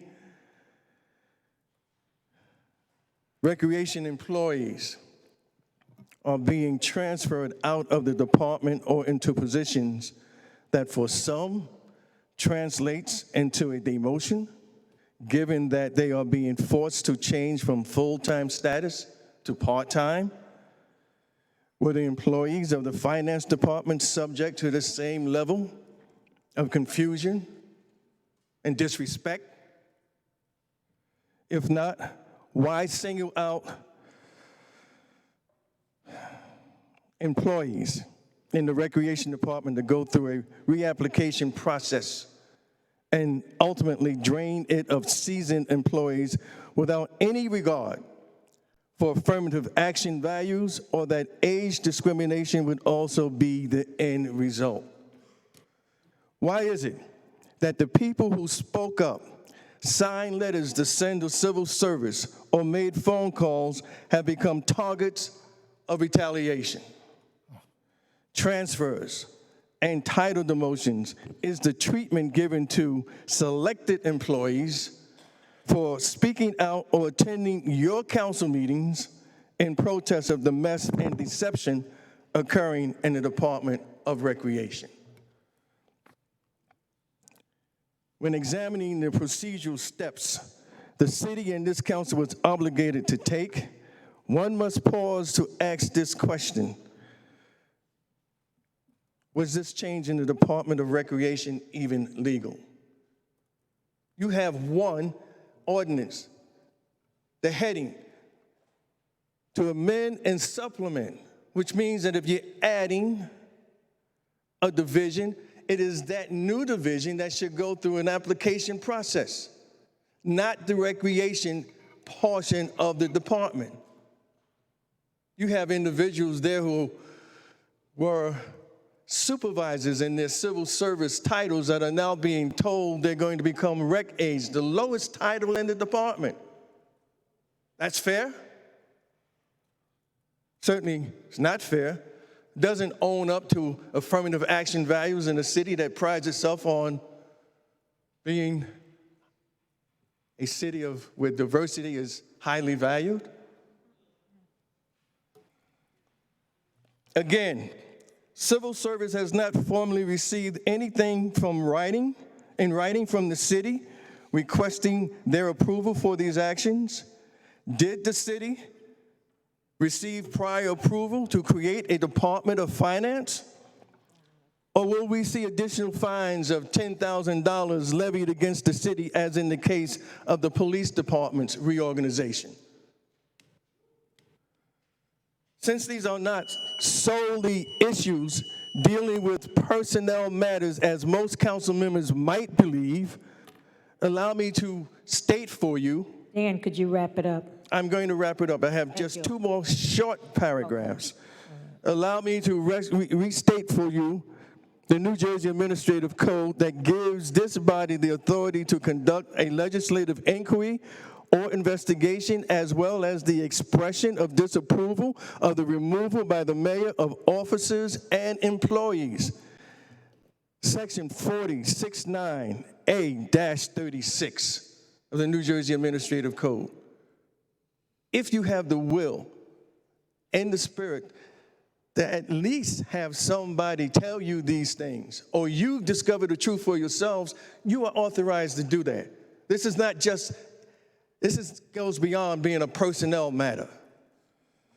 Moreover, under Section 4069A-37, the council may require any municipal officer in its discretion to prepare and submit sworn statements regarding his or her official duties and the performance thereof, and otherwise to investigate the conduct of any department, office, or agency of the municipal government. Thank you, Dan. This is the very last one, the very last paragraph. We ask you as a city council to take the necessary steps to protect the employees by seeking answers to the questions I have presented throughout the length of my comments to you this evening by utilizing the powers that the state of New Jersey affords every municipal governing body. Thank you. Thank you Questions? for your time, for your patience. I appreciate that. Did you leave that with me, Dan? I can give you Copy? a more Okay. readable copy. This is a bit unfriendly for most people's eyes except mine. Okay. Tell it to me. It's kind of scribbled on. I'll make sure you get a copy. Thank you. Our next speaker, Sabrina Herold.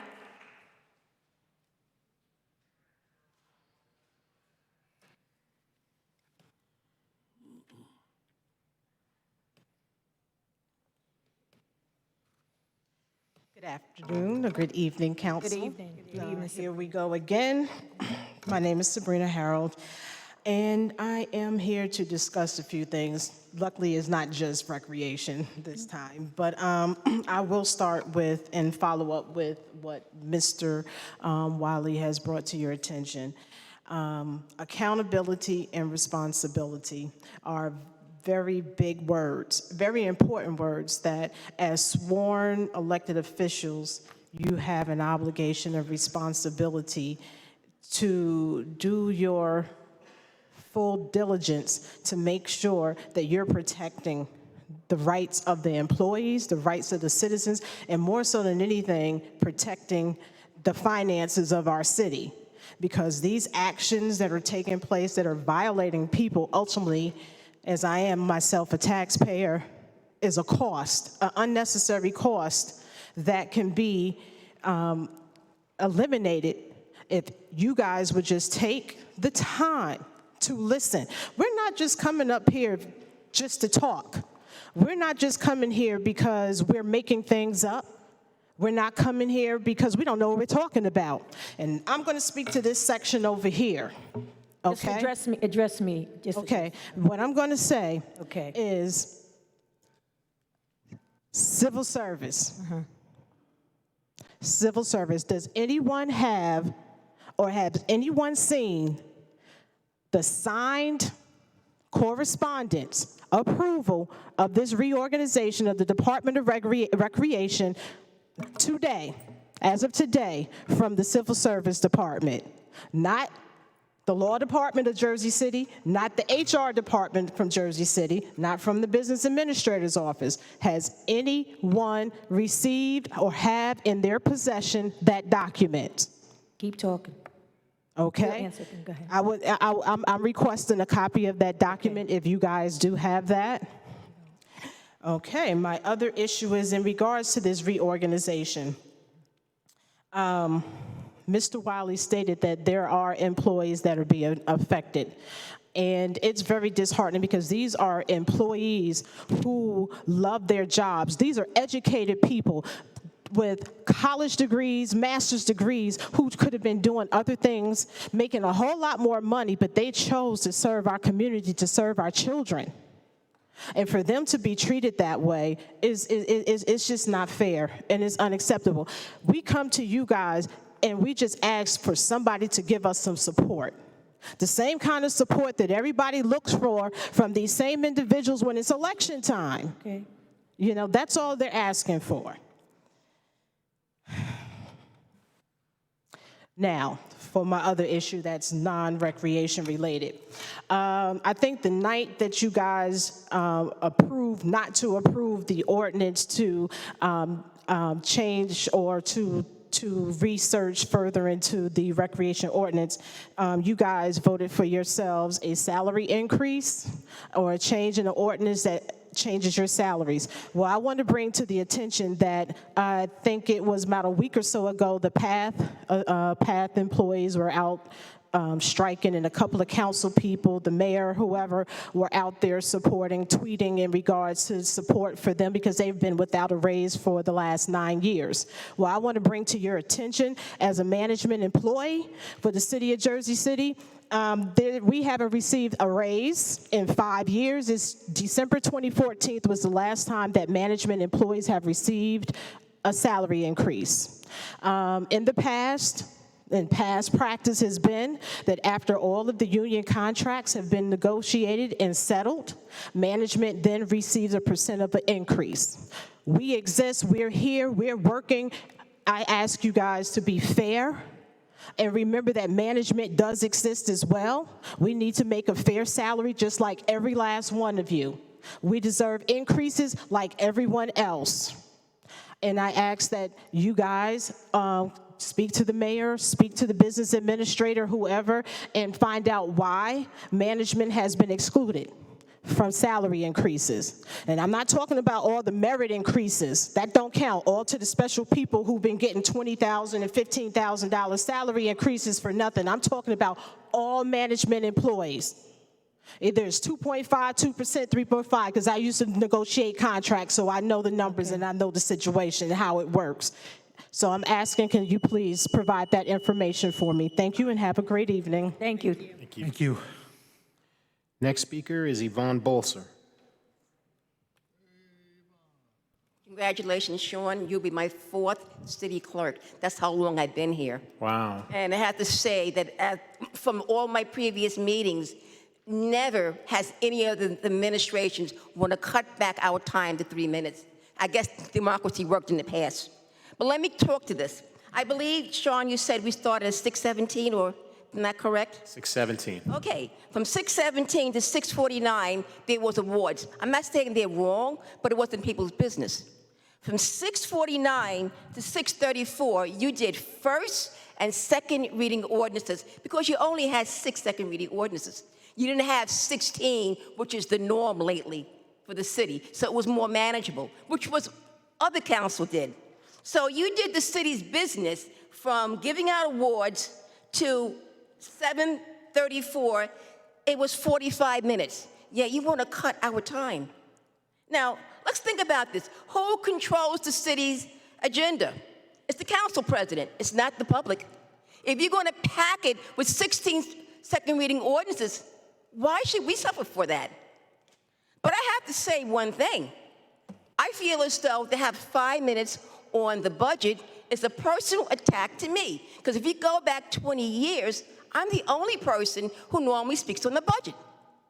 And now 2 weeks ago, there was a resolution about immigrants. Fine, you want to protect them. But you want to take away my rights. So I get the opinion that you hate Americans, because I'm an American. I'm not an immigrant. You want to take away my right because you take my money. Since 1988, I have paid this government, Board of Ed, county, whatnot, over $350,000 in taxes. Yet I'm limited now to 5 minutes on a budget that has over 100 pages. Is that supposed to be fair? It's not fair at all. So on top of that, Mr. Dan Wiley, who's one of my favorite former council people, he went over the 5 minutes, and he got that time slack. You would not give that to me. You wouldn't at all. So you're going to pick and choose who follows certain rules. And that's not, to me, appropriate. I just think that if you want to do something appropriately, the first thing you ought to do, you're talking about using this because people from maybe Ward A or maybe in the Heights wants to come here and they leave because they don't have the time to speak because it's long. Why would anyone travel 45 minutes to get here because you have changed parking so much? Traffic is so bad, it takes about 45 minutes to get here. Why would they want to come here and speak for 3 minutes? They would not want to come here. So what you actually are doing is punishing people. You're not giving them anything. You're taking away something, number one. You're not helping them out at all. What you want to do is punish the public. And I have to say this one thing. The reason why, and now you gave yourself a raise, the reason why it is overwhelming is because with a few exceptions, like Mr. Bogiano, Mr. Young, None of you were here as lay people before you ran for council. So the job is like, whoa, you have no clue what you're into. So you want to change it to fit your agenda, not to fit the public's agenda, which is totally wrong. If the job it doesn't fit your criteria, then please do not run for office.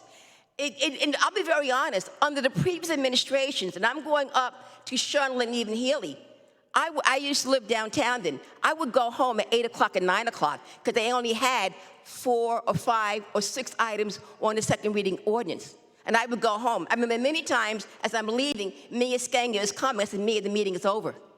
You are the one who control the agenda, not the public. So stop beating up on the public. And there's another reason why the public shows up. The mayor does things. He doesn't tell the public. They read about it in the paper, and then you have a whole room full of people here complaining about it. I can go over and over again how this happened, like selling $10 for Liberty State Park. The public, it was packed here.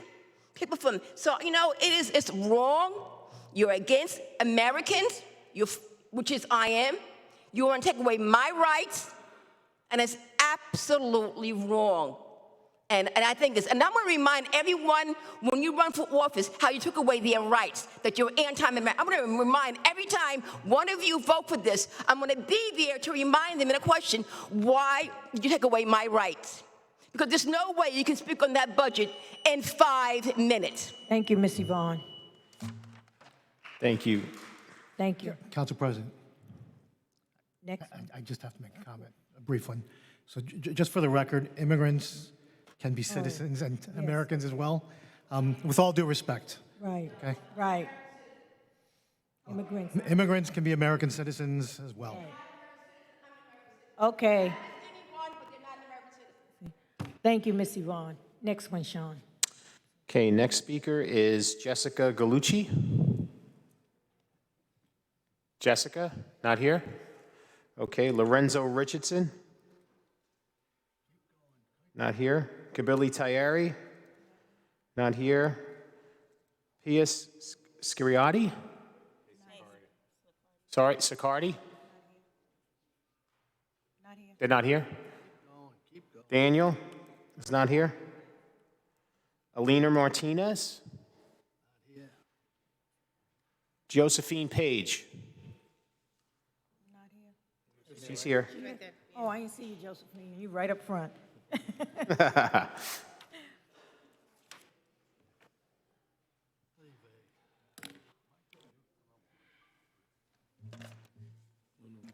Good evening. I'm here to dispel the erroneous information being disseminated by members of the council and the mayor regarding the referendum and to add clarity on the ramifications of an appointed board. The appointed board is temporary. Under the education statute, an appointed board is not temporary. There is no expiration date under the law, under the education law, for an appointed board. If the referendum were to pass, an appointed board would be permanently in place for no less than 4 years. Going back to an elected board would require the council to pass a referendum to put the question of an elected board on the ballot 4 years from November 2020. If the council did not approve the referendum to reverse the appointed board, an elected board, there would be no viable recourse to return to an elected school board. All 9 school board members will be appointed by the mayor. An appointed board will leave the public with no say or input in the decisions made by the board. With an elected board, you can change members each year. With an appointed board, the same is not true. Members may remain on the board for as long as the mayor wishes, regardless of public discontent. Your vote will no longer count or have any impact. Remember, public, an appointed board serves at the pleasure of the mayor, not you. Selection of the appointed board will be made solely by the mayor. Some council members have suggested that the council and others would create a committee to participate in selecting the school board members. There is no statute in education law that allows for anyone but the mayor to appoint the board members. What that means is, if the mayor did not agree with the selections, there is no recourse to force the appointment of the committee selections. Ultimately, decisions will be made by a single person, the mayor. Remember, public, an appointed board serves at the pleasure of the mayor, not you. The school board will no longer have the authority to approve the school budget. The budget will be certified by another 5-member board called Board of School Estimates, consisting of the mayor, who will be the residing chair of the board, 2 members from his appointed school board, and 2 members from his city council. This will translate into a board of school estimates that will in fact be a sham board filled with members under the mayor's control. The board led by the mayor will vote to approve the budget as the mayor dictates, not the school district. Remember, public, an appointed board serves at the pleasure of the mayor, not you. The council and mayor have mentioned they can remove the referendum from the ballot. The education law statute requires that the referendum be removed no later than 70 days before Election Day. The deadline to remove the referendum, I believe, is August 24th, but somebody can check that date. If the council fails to remove the referendum from the ballot by the 70-day date, there is no recourse. All elected board members as of January 1st, 2021 will be removed by the mayor 6 months later on June 30th, 2021. The mayor will appoint a school board which will take effect July 1st, 2021.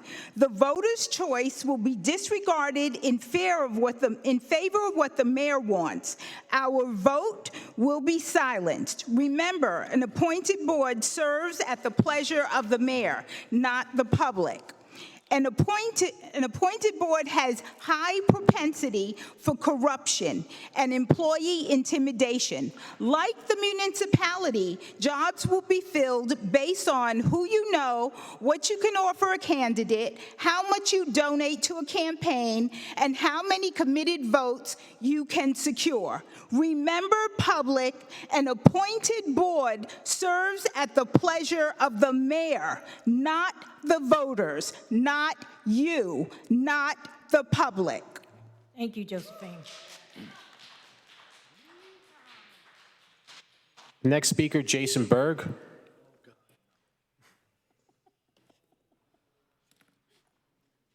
Hi, Jason. Thank you very much, Sean. Congratulations. Thank you. Long time coming. Thank you. At least you don't have to be overshadowed. The parking tax. I would like to see we're taxed to death, we're feed to death, and we need to take what little money we have and do an investment. Anything we can do, like, put for example, the parking tax into a trust. That way, you can't go taking it out without making it more public, and it's private, away from the rest of the money from the city. The other thing is Mayor Phillips' abatement flip. I think 72 units have been served under his tenure. This council, prior to this one and currently, have passed those abatements to our chagrin and our displeasure. Again, who do you serve? Do you serve the mayor or you serve the people? And it's very important to know that if you're serving the mayor, you're not doing us any good. The other issue is the New Jersey Constitution. It's very interesting. I'm a constitutionalist. I've been called a sovereign citizen, almost had 16 years of being involved in some altercation that they perpetrated. The FBI put this in on me. And I'm probably the only person that got a 12-month pretrial diversion for 3. I requested them about $2 million worth of stalling. I love government. I just wish the government stay on their side of the road and I can stay on my side and grow my plants. Now, New Jersey State Constitution, in the first paragraph, says that we have inalienable rights. They can either be taken away, given away, or hidden away. The interesting thing is, with that inalienable rights, why are we being stopped on our public streets? Because though the police have to do an investigation and arrest criminals, that was Williams versus Washington, D.C., 1981 Supreme Court ruling. The police are not there to protect their citizens, again, only to do investigations and arrest criminals. Now, when you're driving a car, which you have to be someone going from point A to point B for a payment, you are a hiree. You're taking your passengers or your products to that place where you have to. Now, as a traveler, you have a passport that allows you to travel by air, not by only your regular passport, a little card. You're allowed to travel freely on the rails, on the land, and on the sea. But you need a regular paper passport. Now, it's very interesting, the federal government is only in Washington, D.C. In 1871 Act, they created their own city without the permission of the American people. Why? Because the United States was broke, and they sold us all out. They made us all wards of the state like they did to the Native American Indians. In the 1820s, the Supreme Court ruled that the Cherokee Nation was a nation unto itself, a sovereign nation. Yet, in the 1830s, the legislature of the Congress sent them out to Oklahoma. And the Cherokee Indians were supposedly the most civilized Indians in America. They adopted our ways. If they were in the South, they had slaves. They were assimilated into the society, but they were rejected because they had the great land. But the real thing is, folks, a change is coming. Know your rights, because when you're stopped, you can't actually even talk to a cop because everything that you say will be used in a court of law. Your Miranda rights. And they can arrest you for what? Not showing your papers? What are we, in Nazi Germany? Oh, I'm sorry, we are in Nazi Germany. We just imported him in 1945. You have the paperclip affair. And as we went in there, the CIA was laden with former SS officers. And the interesting about the Nazi SS, they were the cream of the creme of the German people. But they were the most evilest, self-serving murderers in their society. And we hired them, and we're doing the same things. We are the Fourth Reich of the world. Look at what we're doing. More wars, more people dying. Thanks, because Jason. we Thank you, think Jason. we are number one. Thank you. We're not without others. Thank you. Next speaker, Cesar Sambriento.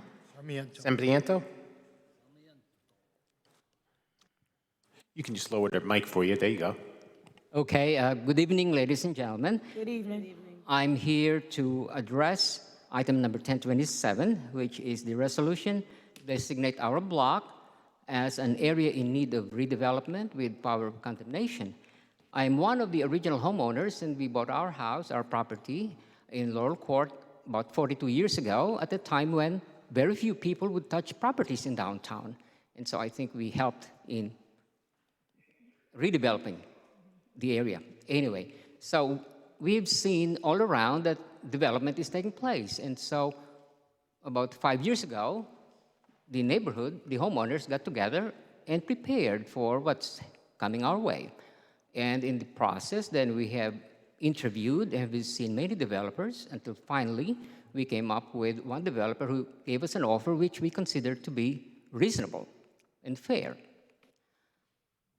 They have given us a contract which we have agreed, and just for your information, we have among our board members, there are 6 of us. One is a lawyer, and we have engaged 2 outside lawyers to protect our rights. And the contract that we have is, like I said, have been reviewed, and we all agreed upon that, and it's fair and reasonable. And going back years ago, when we were starting the process, we talked to Bob Cutter, who has since retired from planning, and he said, the most difficult thing for you to accomplish is to have all 38 homeowners agree to sell. And finally, it came about, except for one, a property owned by a developer, and all 37 of us are waiting for the redevelopment to go through. In the process, 3 elderly homeowners have since passed away. And I received word less than an hour ago that the 4th elderly homeowner just passed away. So I am requesting here the members of the City Council to please help us get the redevelopment of our block completed before anyone goes to the pearly gates.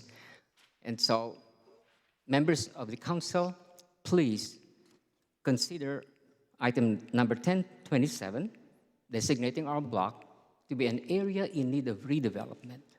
It really does. Planning has done the report, has the study, has done the report, and has submitted to you their report, and they have been requesting you to get this redevelopment plan approved. So please, ladies and gentlemen of the City Council, please help us get this redevelopment plan approved. Thank you. Thank you, Caesar. Thank you. Next speaker, Tommy Tran. That's okay. Good evening, Councilwoman and Councilmen. Good evening, Councilmen and Councilwoman. My name is Tommy Tran. I own 8 Saddlewood Court, and I would like to discuss Resolution 10.27. Earlier, Caesar had touched base on that subject. I just want to state from my family that we support the city's plan to redevelop our block based on the safety issues that was identified, as well as the obsolete design of the building. Like Caesar had mentioned, 5 years ago, developers had approached us, and one of them was a developer that actually became the holdout, and all of us have been working so hard with city's planner and Bob Cutter at the time to come up with a solution to this problem. So, we want to just state that we're very knowledgeable about what we're getting ourselves into. We have real estate professionals as well as a team of lawyers that have really dissected this contract that we're in with the current developer. And just so you guys can understand, a lot of the families are deeply sort of affected by this transaction. Many of them have been waiting for many years to even get to this point to be able to speak to you. That's why they're here.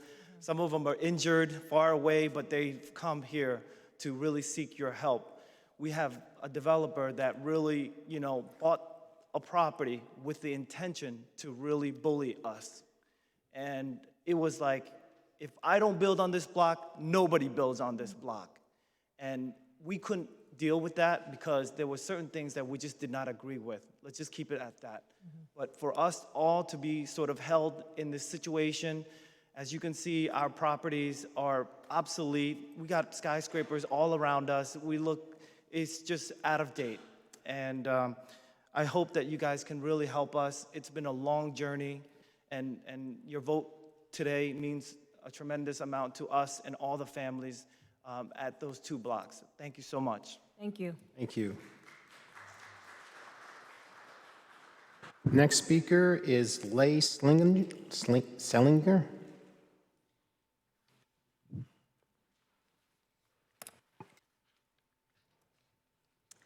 Hello. I'm Leigh Sellinger. Caesar and Tommy are my neighbors, so I'm here about item 1027. I've lived at Laurel Court since 2002, and I wanted to say I agree with my neighbors in the assessment of our situation. The neighborhood has changed. I feel that Laurel and Saddlewood Court no longer make sense for the neighborhood. They were constructed cheaply and are deteriorating. 37 of 38 owners have been working with a developer to sell our homes, and we would like to have help to continue that process. Thank you. Thank you.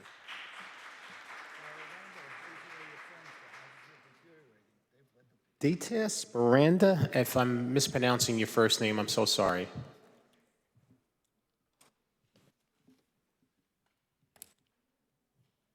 Yes, this is correct. Oh, very good, thank you. Yeah, Miranda is my last name. Sorry. Anyway, I never dreamed in my life to be speaking in front of the council. It's my first time, really, and I am glad that I have this chance. Back in 2001, I purchased my property at 13 Laurel Court, and I'm part of the group of 1027 that is pleading to you to support us in assigning this area as an area in need of redevelopment. My children grew in this house, but through the 2 decades that we were in this house, I had observed that the house is deteriorating. I could even hear voices from my neighbor, their dirty laundry. I hear them when they were showering. So it just means that the materials where it was constructed was inferior. And there was once a fire in Saddlewood, and from that date, I had this fear every night that how could my children escape during fire? Because if they jump from the 3rd floor, I wouldn't know what would happen to them. So I had to change all the windows so we can just slide it. And I was thinking I'm giving them a fire drill to, practice jumping with sheets, bed sheets. But even if they jump over the window at the backyard, the property is enclosed. So there's fire hazard there. And I don't see how we can escape because the wall of Manila Avenue is just right there. There's no exit. There is no door for exit on that part. So the walls in between us, because it was an attached townhouse, we couldn't jump to the other neighbor's property because of that, that fence. So thinking of the fire hazard, the inferior materials that was used, I just really believe and truly believe, talking from the heart, that that area needs redevelopment. So I really, really would appreciate if you could support this project. Thank you. Thank you. Thank you. Next speaker, Angelito Vicuña.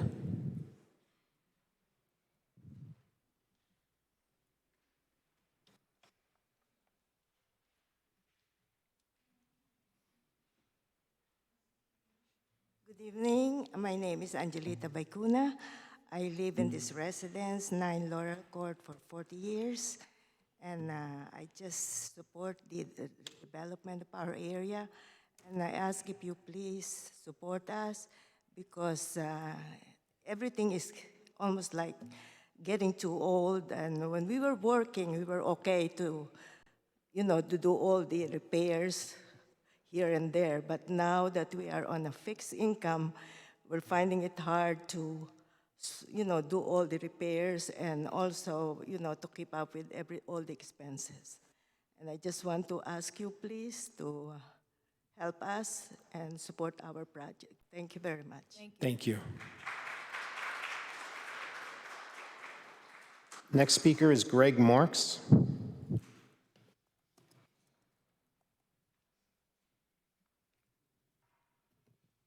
Good evening, Council Good President evening. and Council members. I think, the clerk, I think you got my name right as Greg. It's misspelled on the thing, but it's G-R-E-G. Oh, yep. My wife and I have lived in Jersey City since 2002. Basically, I spent my whole adult life here. I'm raising my kids here. I hope to raise them here, for the rest of their childhood. And I live on Laurel Court.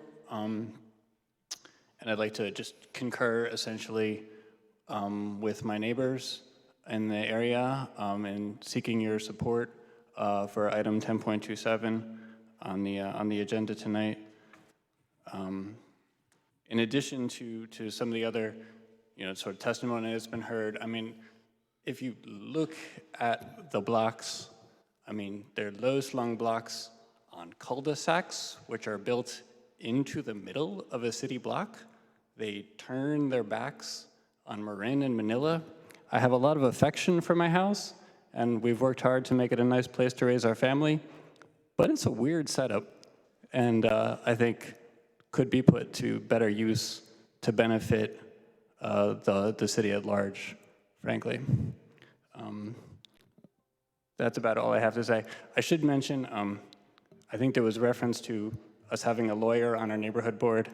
I think that was probably a reference to my wife, who can't be here tonight, and in her lawyerly fashion, she would want me to note that she is not admitted in New Jersey. She did not act as our legal representative here, but we did hire, local counsel, and I think we've been well represented throughout this process. Thanks. Thank you. Next speaker is Milgros Trempensis? Milgros? Oh, okay.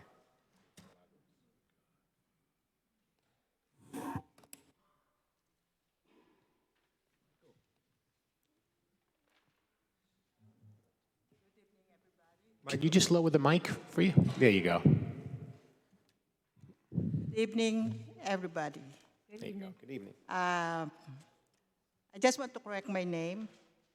Milagros Trespasses. Trespasses. Thank you. Okay, and I'm one of the homeowners in Saddlewood Court at 17, number 17 Saddlewood Court. And this is also in regards with Resolution 1027, which my co-homeowners had stated already before.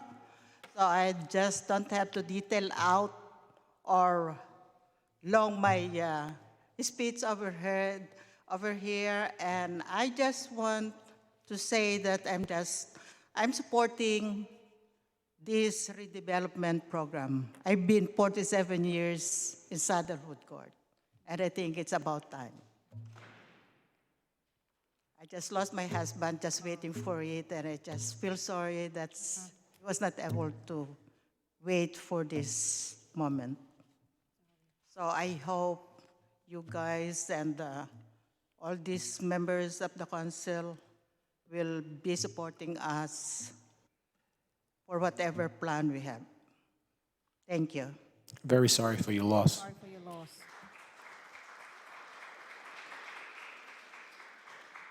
Next speaker, Vivian Goen.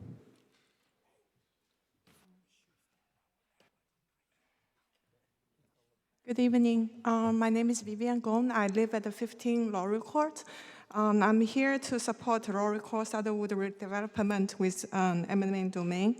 I think I don't have to describe more about the condition why our block needs to be redeveloped. I'm here just because I'm the parent of a kid in PS 16, and the developer who approaching that we choose to develop our block, they promised they're gonna use our block to build our school, which is very important to the kids in Jersey City downtown.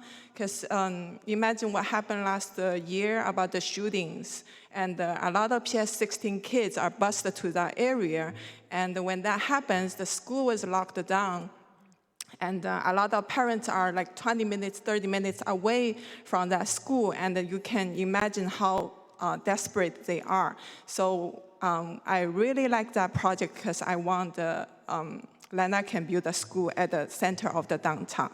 And also, I think a lot of homeowners at the Laurel Court and Saddlewood, they purchased their house long time ago when nobody wants to move to Jersey City, when it was dangerous. And for so many years, what they believe eventually made them a little fortune. And now there's one holdout trying to block their retirement. As you heard, some people already died, already passed away. So I hope these things don't happen to my neighbors anymore because I like them. Thank you for your support. Thank you. Thank you. Next speaker, Yo-Wee Chen.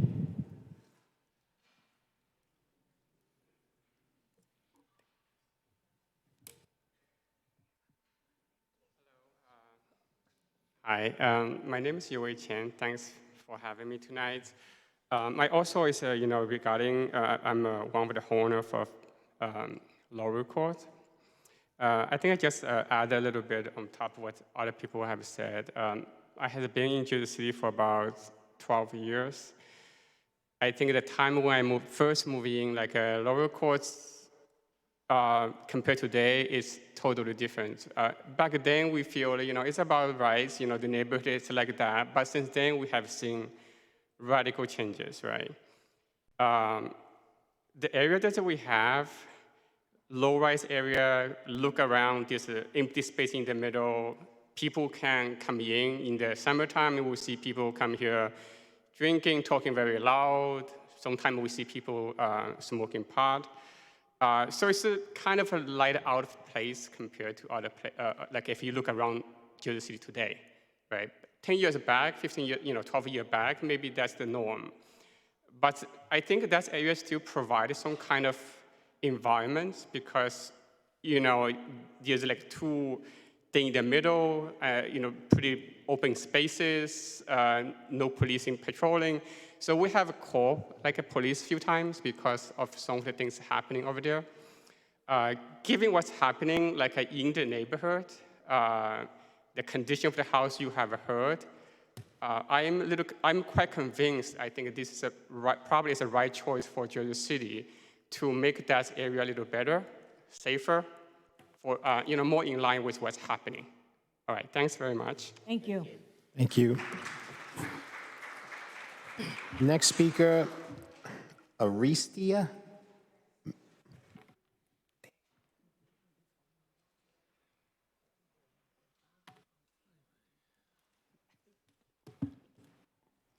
Hi, good evening, everyone. My name is Aristea McIntyre. I live in 2 Laurel Court, and I'm here to support the redevelopment of Laurel and Saddlewood Court. Please help us out. Thank you. Thank you. Next speaker is Ricky.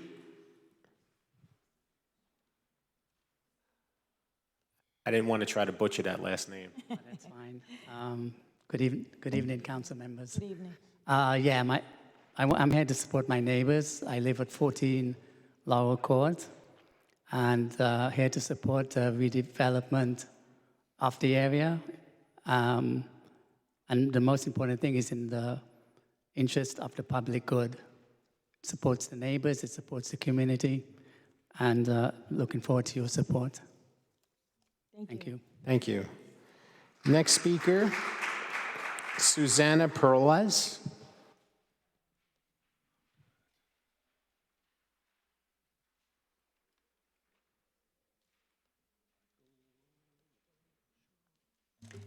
Good evening, City Council members. My name is Susanna Perlez, and I live in number 16 Lower Court. I'm here to support the redevelopment of Lower Court and Saddlewood Court, Block 11501. We as homeowners have been waiting for this project to be completed for over 5 years. I myself is a senior citizen homeowner. I'm on a fixed income, and I still have a mortgage to pay. And with the taxes that have increased so much and an overwhelming maintenance of my house, I can hardly keep up with all these expenses that I have to deal with on a monthly basis. This is why I greatly support the redevelopment of Lower Court and Saddlewood Court, Block 1501. Thank you so much for listening, and I hope that you all will help us move forward with this project. Thank you. Thank you. Next speaker, Elal Schuster.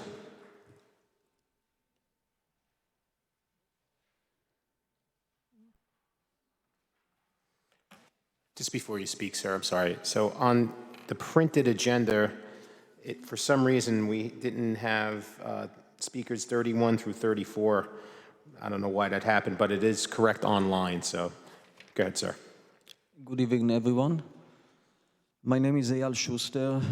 I'm a Jersey City developer for over 20 years and a resident for over 15 years, raising my 4 kids in Jersey City.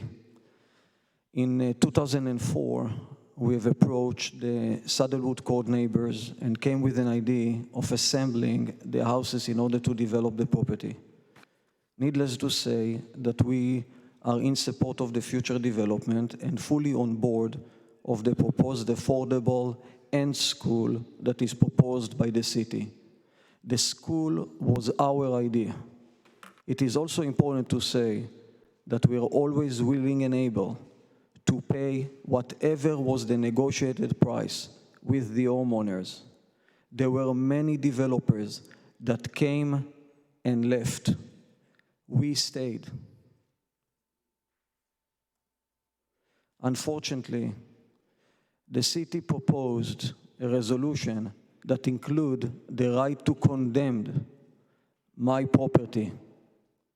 Jersey City is unfairly and illegally will partner with a developer against a local developer.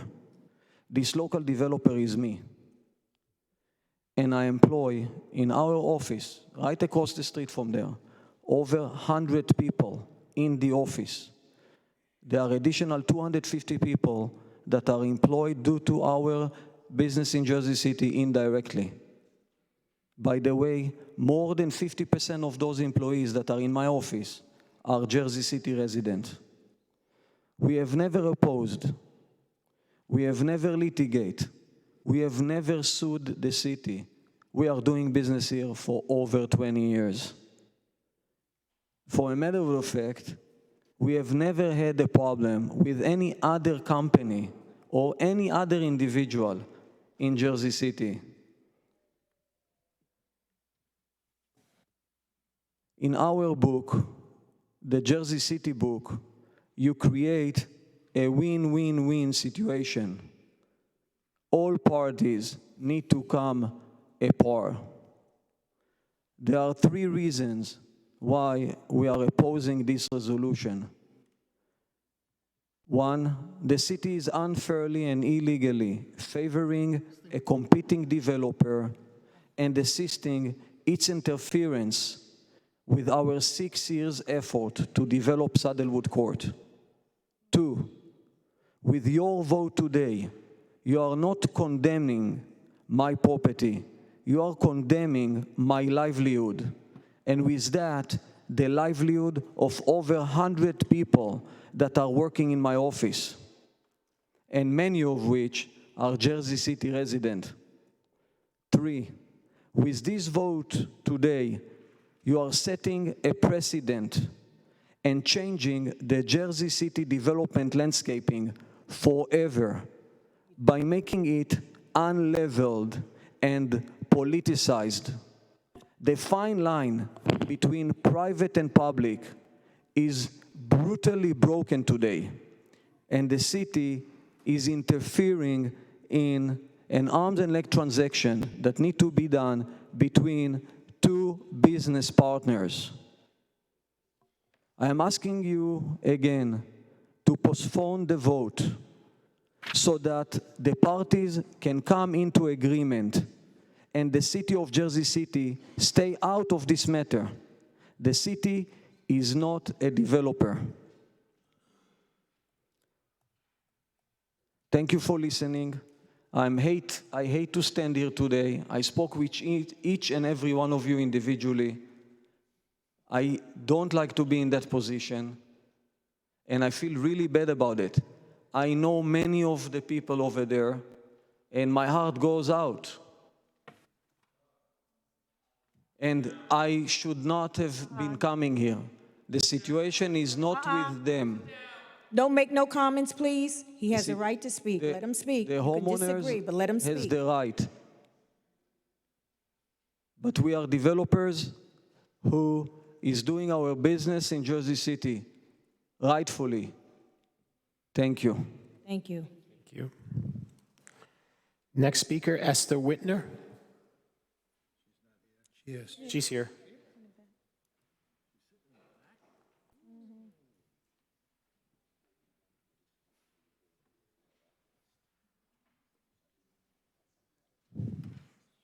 Council President, the speaker said that he speak with every individual council members, but not wasn't. I'm not spoke with him.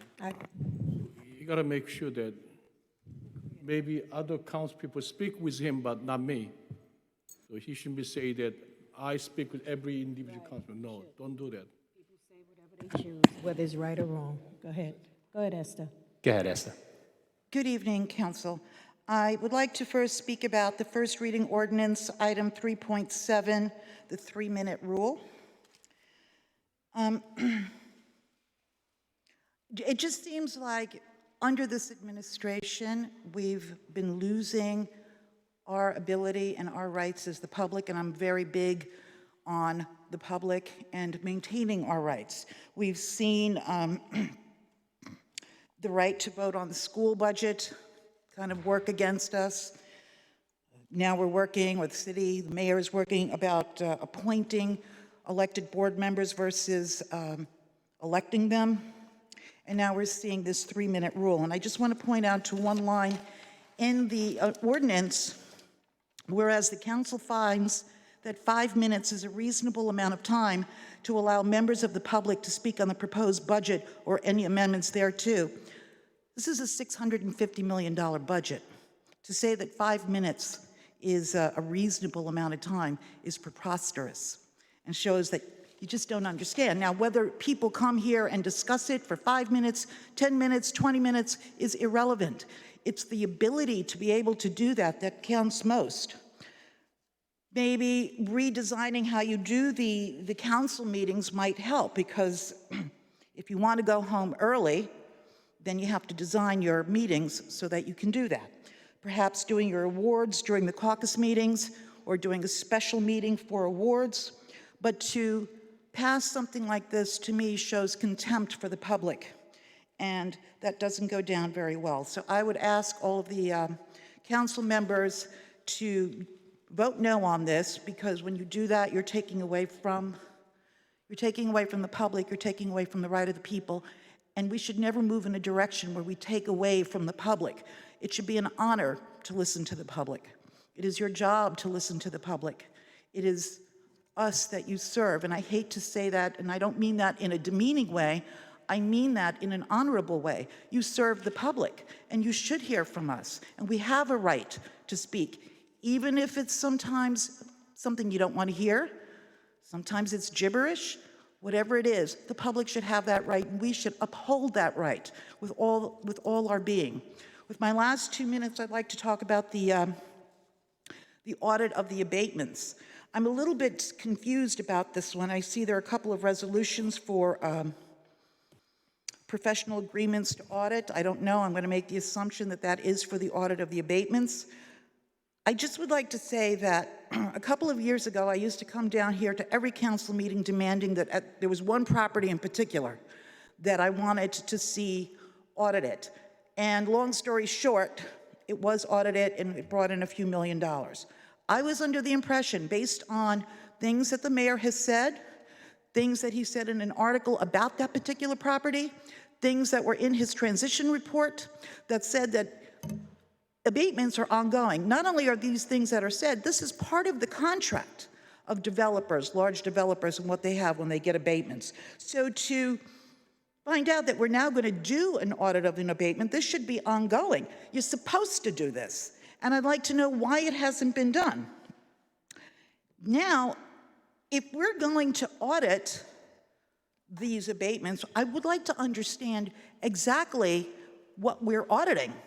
Are we auditing the books of the developers, or are we auditing our own books and lack of oversight? And there's a difference in what we're auditing, and that's not been made clear. And what is very clear is that there's monies owed to the taxpayers owed to the public and that's been left on the table. And it's not as if we didn't know that it was there. This is low-hanging fruit, because I'm sure if I was mayor or anybody else here was mayor, aside from the taxpayer levy, I'd be looking for that money because that's big money, and that was left on the table. So that's really, really a red flag in terms of why that was allowed to happen. And I think the public deserves answers about why that was allowed to happen. And once again, I will say this, with the school board and the school funding, the proportionate ratio of what we pay in conventional taxes with abatements and pilots should go to the schools. Thank you. Thank you, Esther. Thank you. Next one's Dustin Neg.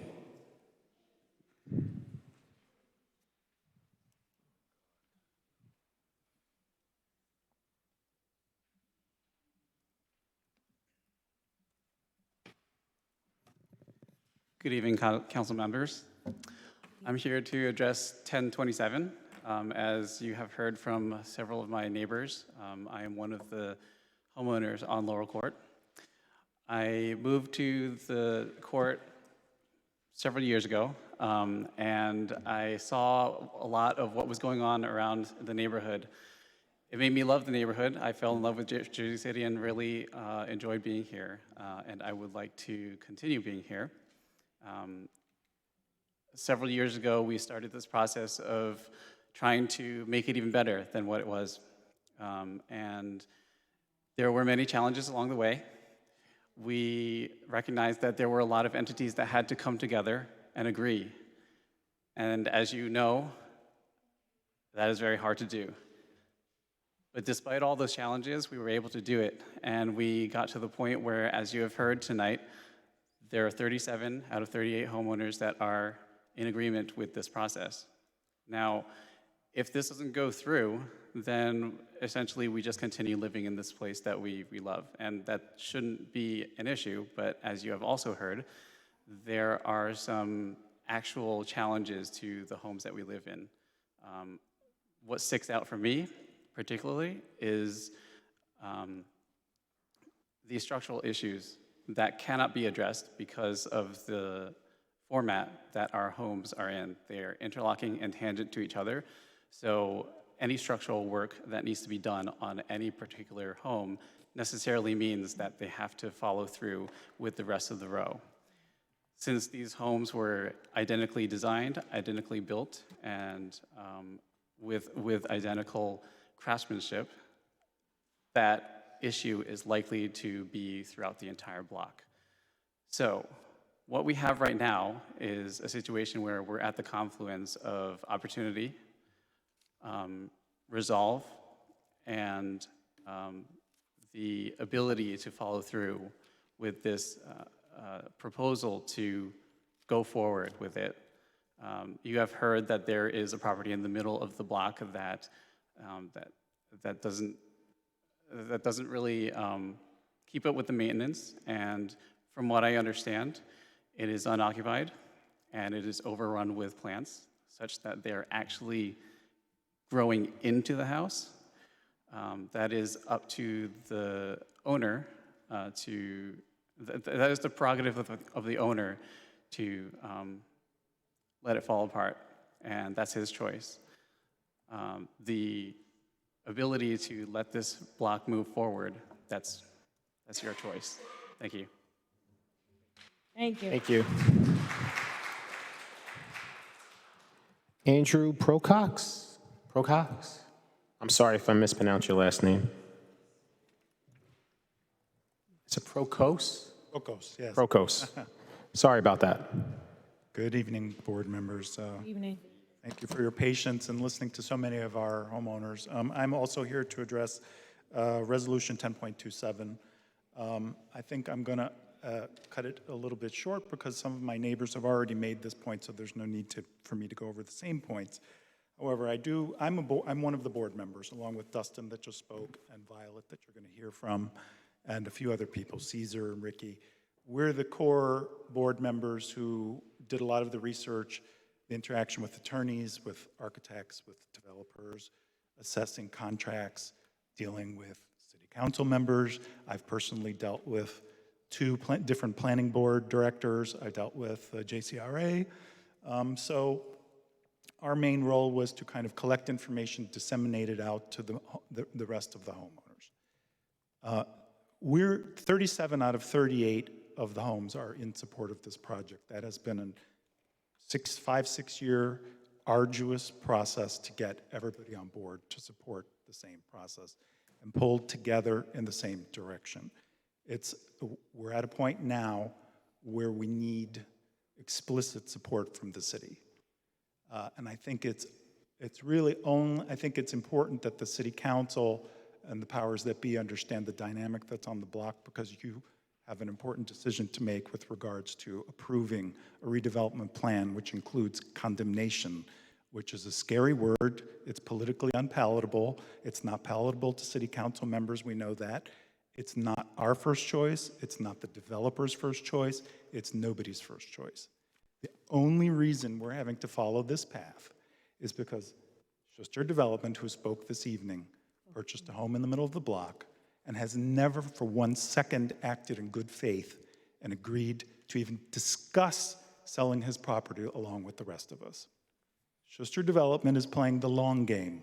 The long game is, I'm going to buy a house in the middle of the block, I'm going to sit and make them wait until either they die off or get exasperated enough and scare off any potential other offer that may interest them.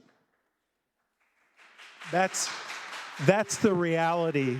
That's the reality of our block. The reality is 6 long years of dealing with the city, 6 long years of dealing with the other owners, a mountain of legalities, finally pulling this together and having only one developer who doesn't even live on the block trying to shake the rest of us down, hoping that we'll sell our properties to him for a lot less. There's no financial reason Schuster Development can't sell along with the rest of us. That's BS. Everybody knows it. You guys can't say it. I live on the block. I'm an owner. I'm a board member. I can say it, and you need to hear it. The whole city needs to hear it and needs to be on public record what is going on our block. So we're forced into a position to seek condemnation only for this reason. We didn't want that. This process would have moved along more quickly. There was another developer on the block that at first held out. He ended up making an agreement, and everybody's on board. It's not that complicated. So I think that is a little window into the inner politics of our block. I think the consequence of your vote needs to be apparent to you as well. If this doesn't move forward, this will fall apart, and we'll probably take another 10 years before we're able to get everybody back together, excuse me. So, you know, we're at a kind of intricate place, a difficult place right now, and we need to get past this point and move forward. I'm not going to speak to the actual obsolescence of the block.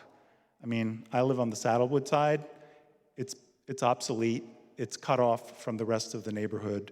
It harbors, I mean, the high walls all around our block are just harboring a lot of, you know, stuff on weekends that is not really conducive to living quietly or pleasantly or safely in the neighborhood anymore.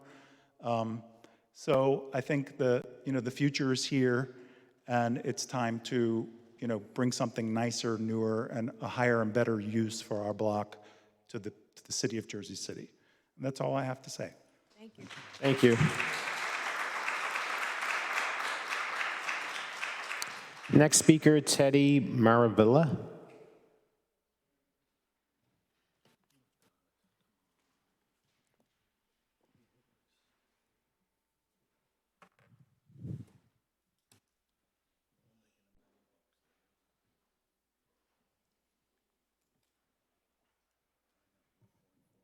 Good evening, sirs.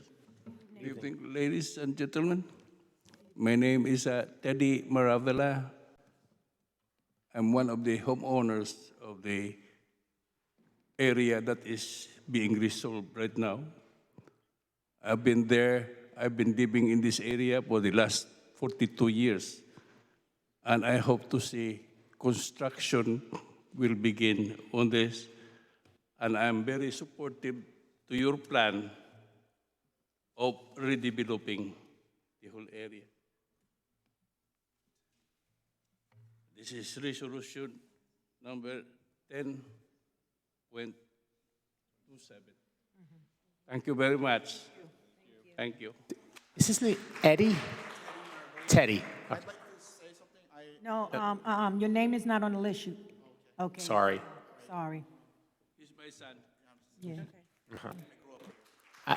Sorry, in order to speak, you have to sign up. Next speaker, Violet Pagan.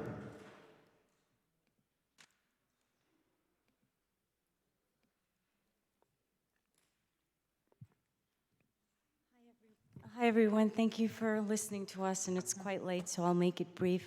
I'm one of the original owners of Saddlewood Court. My parents bought that house in the 70s, so we've lived there for 42 years. My mother is 70, and my dad's like 76, so they loved the place when we first bought it, and my kids love it there to see Grandma, but my concern is that the building is not safe for my mother. She's 70 years old, and again, fires. I just remember when the Delgados across the street at 6 Saddlewood Court, or 3, so it was 6 Saddlewood Court when the fire broke out, and my dad runs out of the house, and he says to Henry, just jump. And Henry did jump, but he burnt 60% of his body, and all the Saddlewood people were there trying to catch him, and he suffered for a long time. So as a child and as an adult, I always fear fire, and that's part of the reason. And my mother is still there, and she loves her house, but she's not safe. So we want the property to be redeveloped, and we trust Lennar. I'm part of the homeowners association that has vetted all the lawyers and the developers, and we feel comfortable that Lennar will do a really good job for us and for the community. And thank you for your time, and we hope that you understand that the families that have lived there forever love Jersey City. We don't want to do anything that would impede its growth, and we think this would be good for us all. Thank you. Thank you. Next speaker, James Graffalino.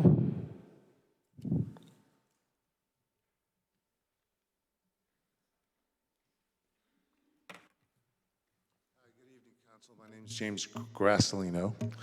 Grassalino? And I'd like to know, is Mr. Schuster still here? Just address the council. Oh, really? Yeah. Just thought it was, okay. Excuse me. What I'd like to say is, about 5 years ago, I was working at ComputerShare at 480 Washington Boulevard. I was in charge of legal and compliance there, an executive for the firm. And I was asked by my wife and I guess some of the group to review the letter of intent that came along with that second purchase proposal that he had of $1.2 million. Well, he doesn't tell you that the first one was like $400 and some thousand, undervalued what the houses were worth anyway to start with. And he's friends with everyone too. I don't think he knows anyone here.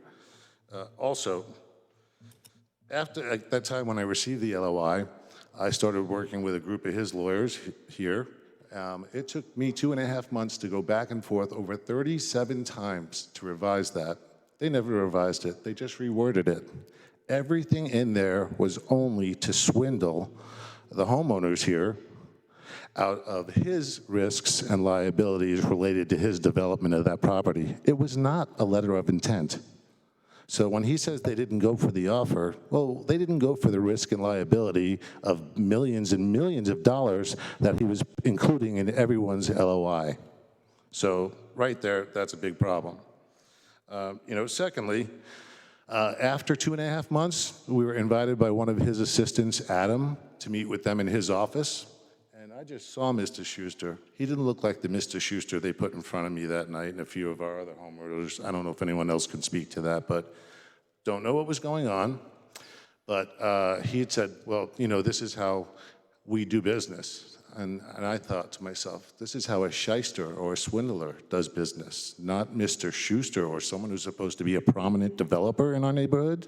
And I want to ask you then, if I'm talking to you, who in the last 20 years has done business with him that's been above board and scrupulous?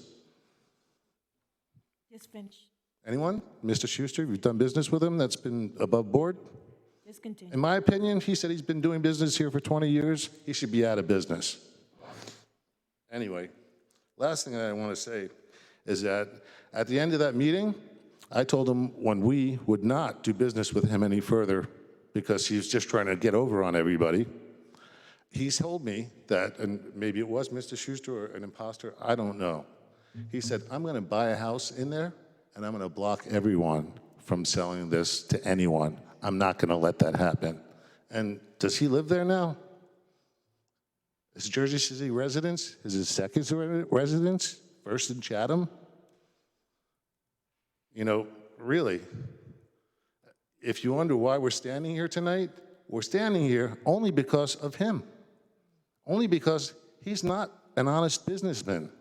Right now, he's trying to block everyone, right? As they die, as fires happen, as all this stuff is going on with Airbnb and stuff, just because he's a spiteful, vindictive businessman who shouldn't be in business in Jersey City, you know, please support the people in Laurel Court and Saddlewood Court.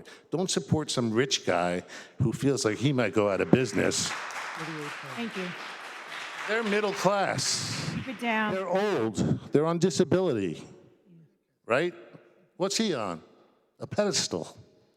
One he doesn't belong on. He's a liar, a cheat, and a thief. Thank you. And I'll prove it if you like. Thank you. Thank you. Next speaker, Mildred Purdy. Mildred? No. Not here. Greg Blue? No. No? Ronald Shaljan? Okay. Thank you. Frank Gilmore?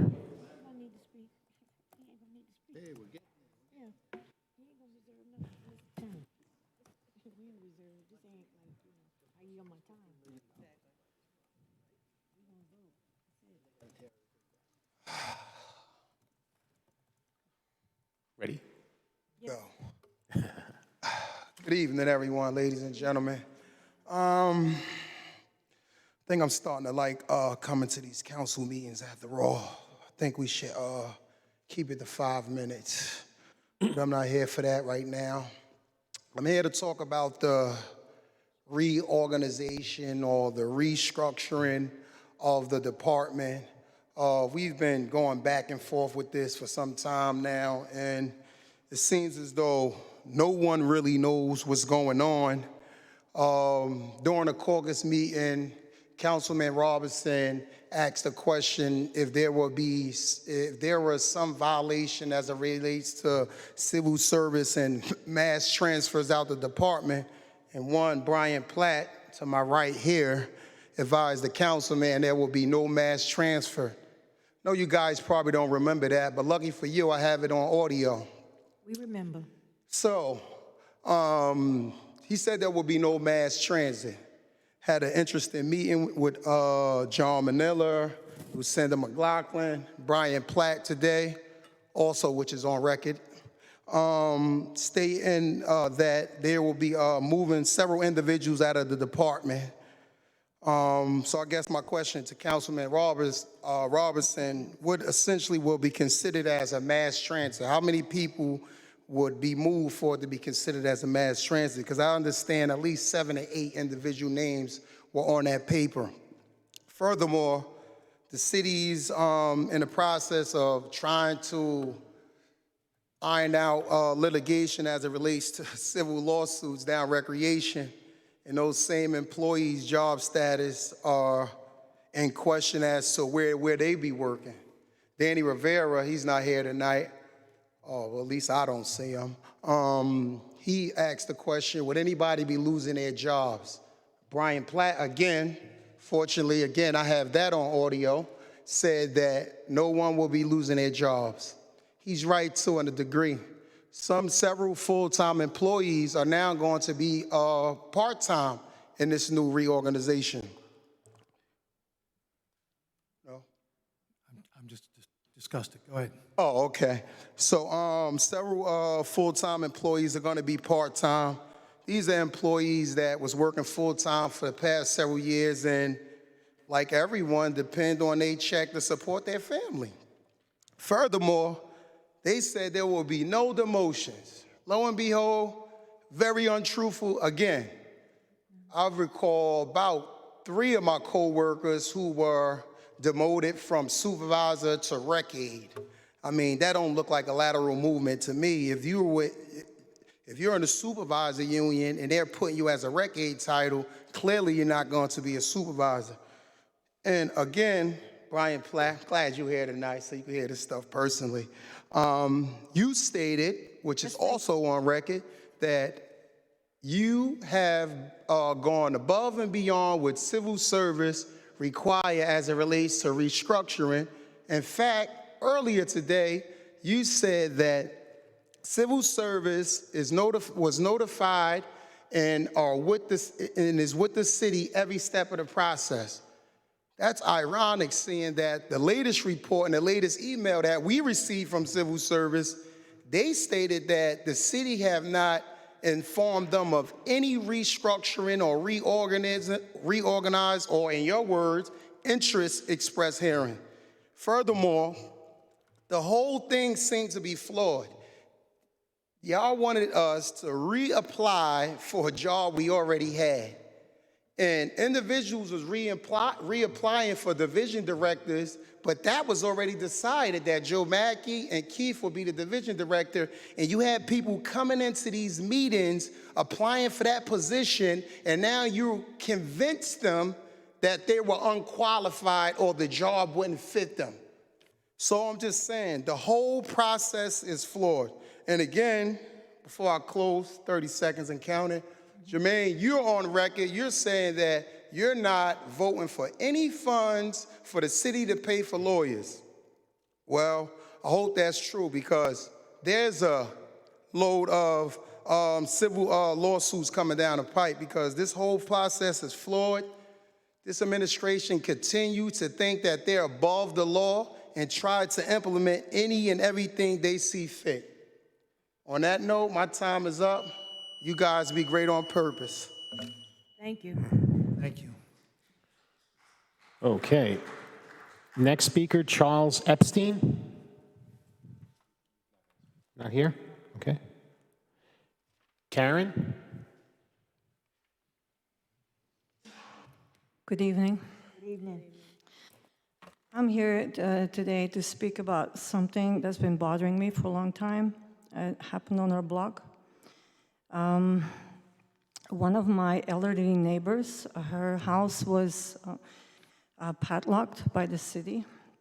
And the task force in September went in to deal with a situation, and herself, her grandchildren, and her daughter were sent in 3 different directions. And she was sent for a checkup to the hospital, and that was September, and she's still there. I know that because I am visiting her between 3 to 5 times a week. This because she's an immigrant, she's from the Philippines. She doesn't have too many surviving family members, so I have become one of the people that she's accustomed to see, and she keeps asking me, why is my house locked? And I had never had an answer for her. And then last week, and I've been asking around, and so far I have not gotten any information or any real answer. And then last week, I hear that there was a similar situation around the same time with a house in a different area of town. And there was obviously that had not been padlocked because a woman died there who had just given birth to a baby who also died. So I would like to know now, what is the procedure exactly? How can the city do this? And I understand that all of you are not aware of this, so I will send you an email with the information. If you rather have your aide send this to, please, because I only know of 2 people's email. Please let them know where to send the contact. I see I have a couple more minutes left. I would also like to talk about the audit and the fact that Esther Williams spoke about it. I'm going to skip a whole bunch because I agree with her.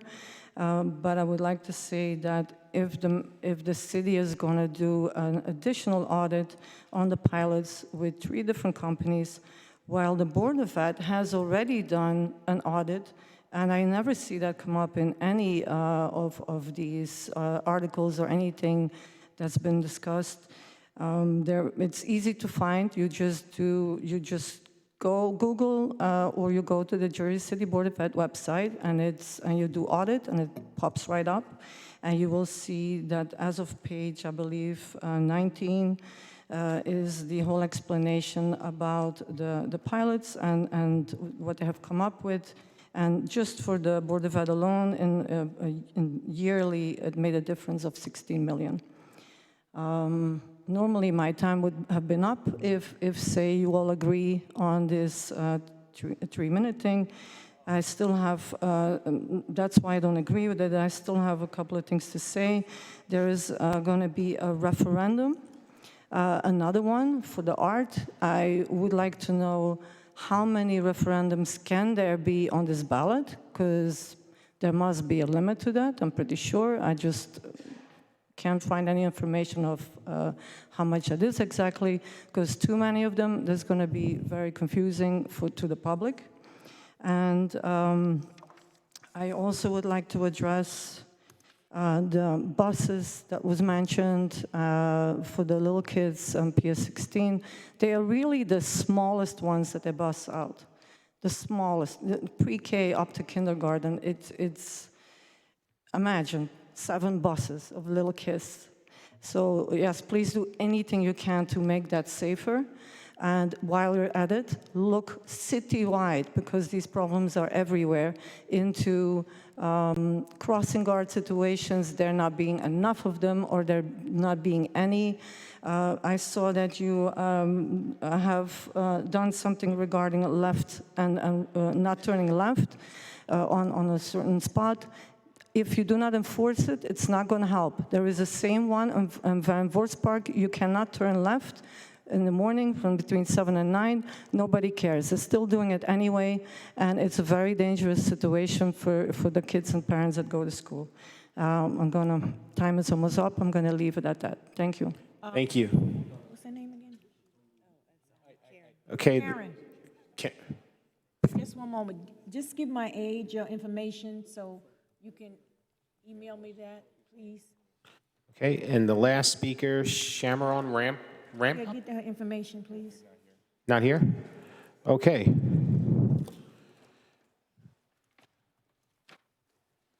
All righty. On to our petitions and communications, items 6-1 through 637. Any questions, comments? Hearing none. We have one officer communication. Any questions or comments? And items 8-1 through 8-3. And we have our claims and addendum number 1. On claims and addendum number 1, Councilperson Ridley. She stepped away. Stepped away? Okay. Councilperson Prinzary. Aye. Councilperson Baggiano. Councilperson Yun. Aye. Councilperson Solomon. Aye. Councilperson Robinson. Aye. Councilperson Lavarro. Aye. Councilperson Rivera voted earlier, yes. And Council President Waterman. Aye. Claims in addendum number 1 are approved 8-0 with Councilperson Ridley absent. On to items 10. Say again. Oh, yeah, I keep saying it. No. So again, claims in addendum number 1 is approved 8-0 with Councilperson Ridley absent. On to resolutions, items 10-1 through 10-14, with the exception of 10-9, 10-11, and 10-12, which have been withdrawn. 9, 11, 12, right? 9, Brian,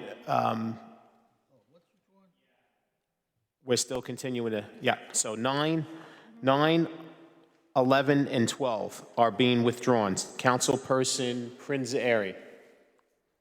Aye for all. Councilperson Baggiano. Councilperson Yun. Aye. Councilperson Solomon. Aye. Councilperson Robinson. Aye. Councilperson Lavaro.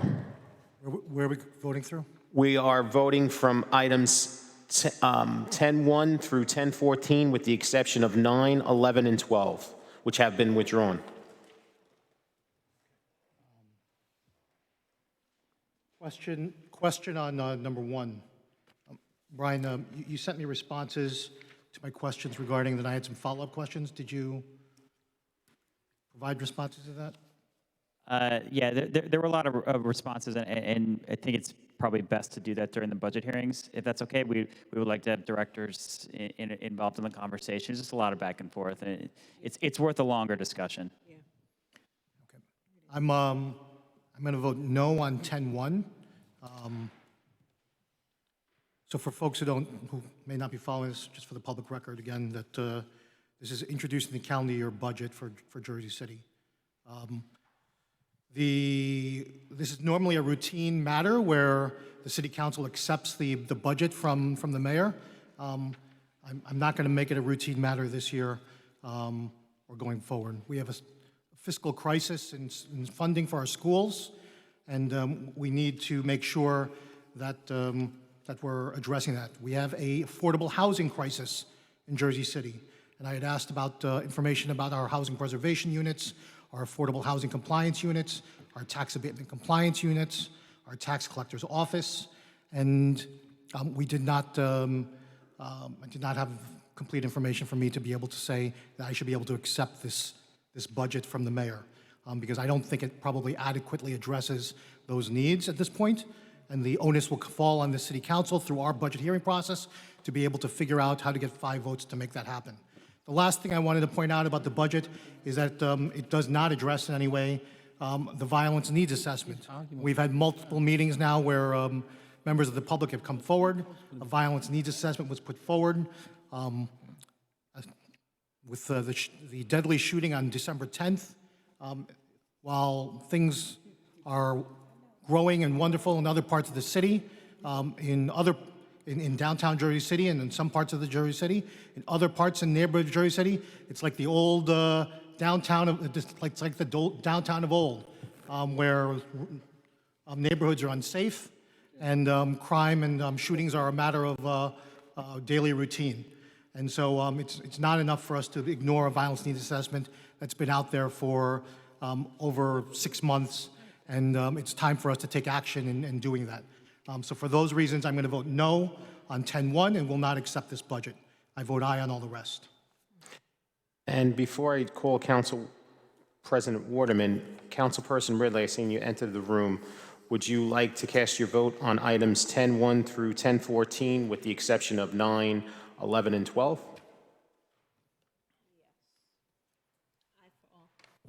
Thank you. And Council President Waterman. I vote aye on all, but I just wanted to explain on 10-1, the mayor just presents the budget, but now the budget falls into the hands of the council, and the council will go over the budget with each department, and whatever changes we need to make, then we will make them. On items 10-1 through 10-14, with the exception of 9, 11, and 12, they are approved, which have been withdrawn. 10-1 is approved 8-1, with Councilperson Lavaro voting no, and the balance were approved 9-0. Before we move on to the next set of resolutions, Councilperson Ridley, would you like to cast your vote on the claims addendum number 1? Please, aye. Okay. So to recap, the claims and addendum number 1 vote is both approved unanimously, 9-0. And now we're all caught up and on to our next set of items on resolutions, items 10-15 through 10-25. 10-20 was approved earlier. Thank you again so much, all of you. So on items 10-15 through 10-25, with the exception of 10-20, which was approved early, Councilperson Ridley. Aye. Councilperson Prinzari. Aye for all. Councilperson Baggiano. On 1024 because wording there, as we spoke about the other night? Oh, wait, is this thing on? No. No, as we spoke the other night, the choice of words using, for redevelopment and everything in this area, 414 Baldwin Avenue is not in need of redevelopment, so I vote no. And the rest? Yes. Thank you. Councilperson Yun. I vote for aye. Councilperson Solomon. Aye. Councilperson Robinson. To the BA real quick, on 1024, there's a property that's being rehabbed right now. How does that work if we add that to this, keep it on the list? Because I drove past all of the properties in Ward F and abandoned, but this one is being worked on. They have people outside working. I don't know if they have the proper permits, but I know people are there every day working. And if we vote on it, how does that work? Because the last thing I want to do is if someone's working on bringing a house up to code, if they have the proper permits, as of right now, I don't want to add it to the list. Can I answer? Go ahead. My understanding, right, is that we're referring this to study. This is not putting it in the plan. So if that's the case, if the planning board does its job, right, then they should study that property, see that it's under development, and then determine whether that's happening legally or not. So you're not voting to put it on, you're just voting it to be studied. Oh, Council President, it's an urgent matter that the 1026. We're not there yet. Not yet? Okay. Well, we'll also get some guidance on if that scenario were to happen as well, Councilman Robinson. Right, it is just a study. I understand that. I just wanted that to be on the record because I don't want that property owner to, lose their rights. I vote aye for all. Thank you. And Councilperson Lavarro? Which items? We're voting on items 1015 through 1025 with the exception of 1020, which was approved earlier. Just on 1023, I'm voting yes on this, but I raised during caucus in terms of the qualifications and the issue of diversity and how they handle diversity in their plans. Let me backtrack. 1023 is a bid for a contract to a company that's going to update the city's master plan. The master plan serves as the foundation and the basis for all of our communities and neighborhoods throughout the city in terms of development and height and how our neighborhoods are built and structured and what kind of city we ultimately are going to have in that sense. And I asked about the diversity and the outreach efforts that they'll do. I have concerns about that, although I've met with the group in the past, not in relation to the master plan, and feel that they're certainly a qualified group. But up till now, a lot of the outreach to communities outside of downtown and certain parts of the Heights has not been effective in reaching the people of Jersey City. I'm talking about communities and neighborhoods of low income, minorities, communities, and middle income families throughout the entire city.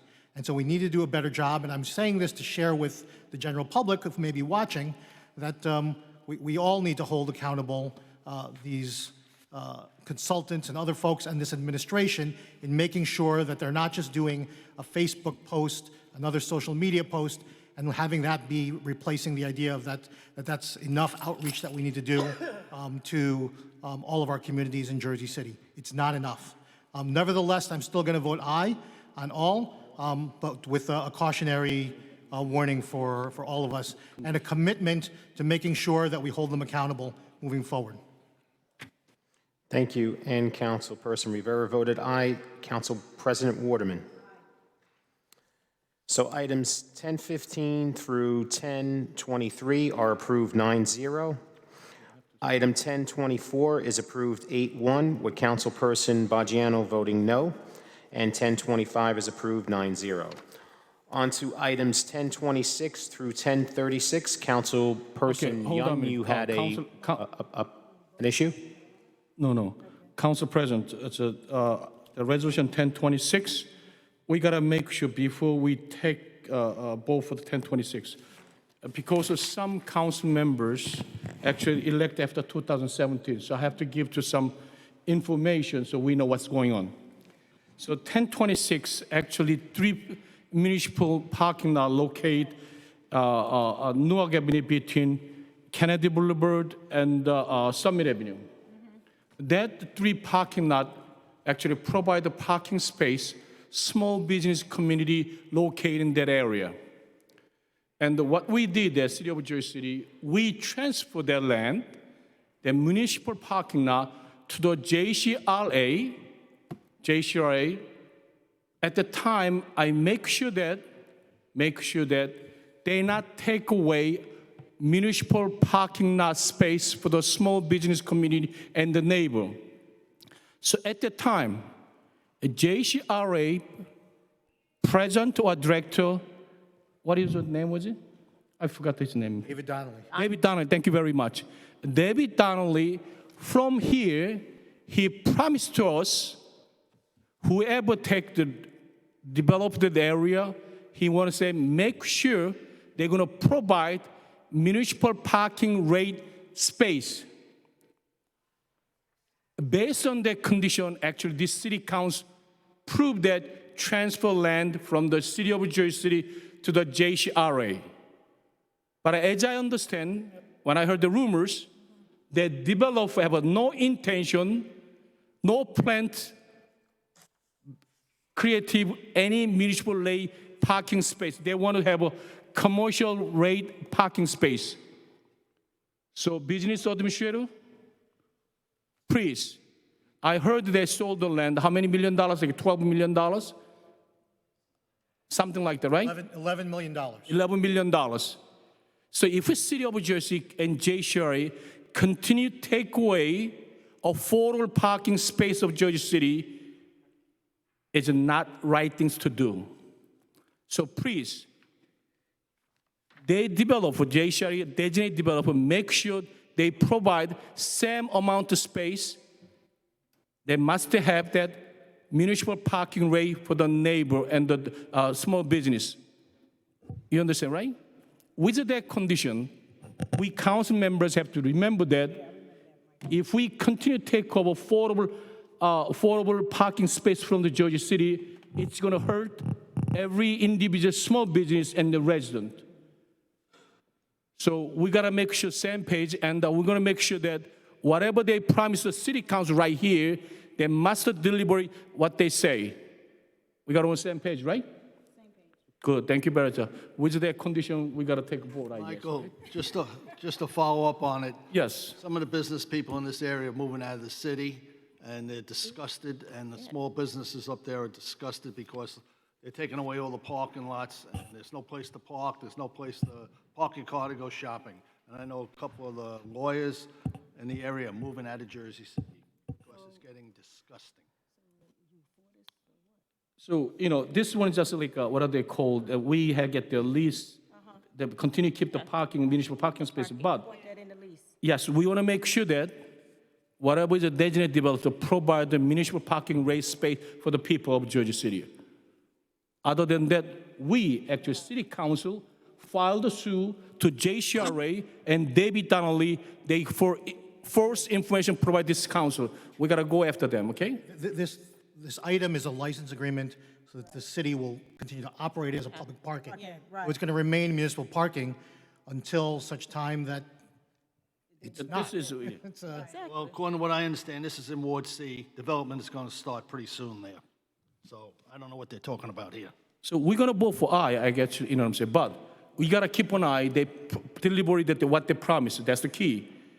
Other than that, we should revoke the land sale or whatever we have to take action, or we have to file the suit against JCRA. So I inquired at the caucus about the status of this property. The sale of the land is not closed at this point.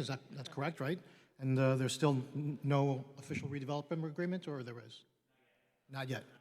So they're still working on that. So all of those stipulations can be made and made clear going forward, but there's still time to ensure that that happens, but that was a stipulation.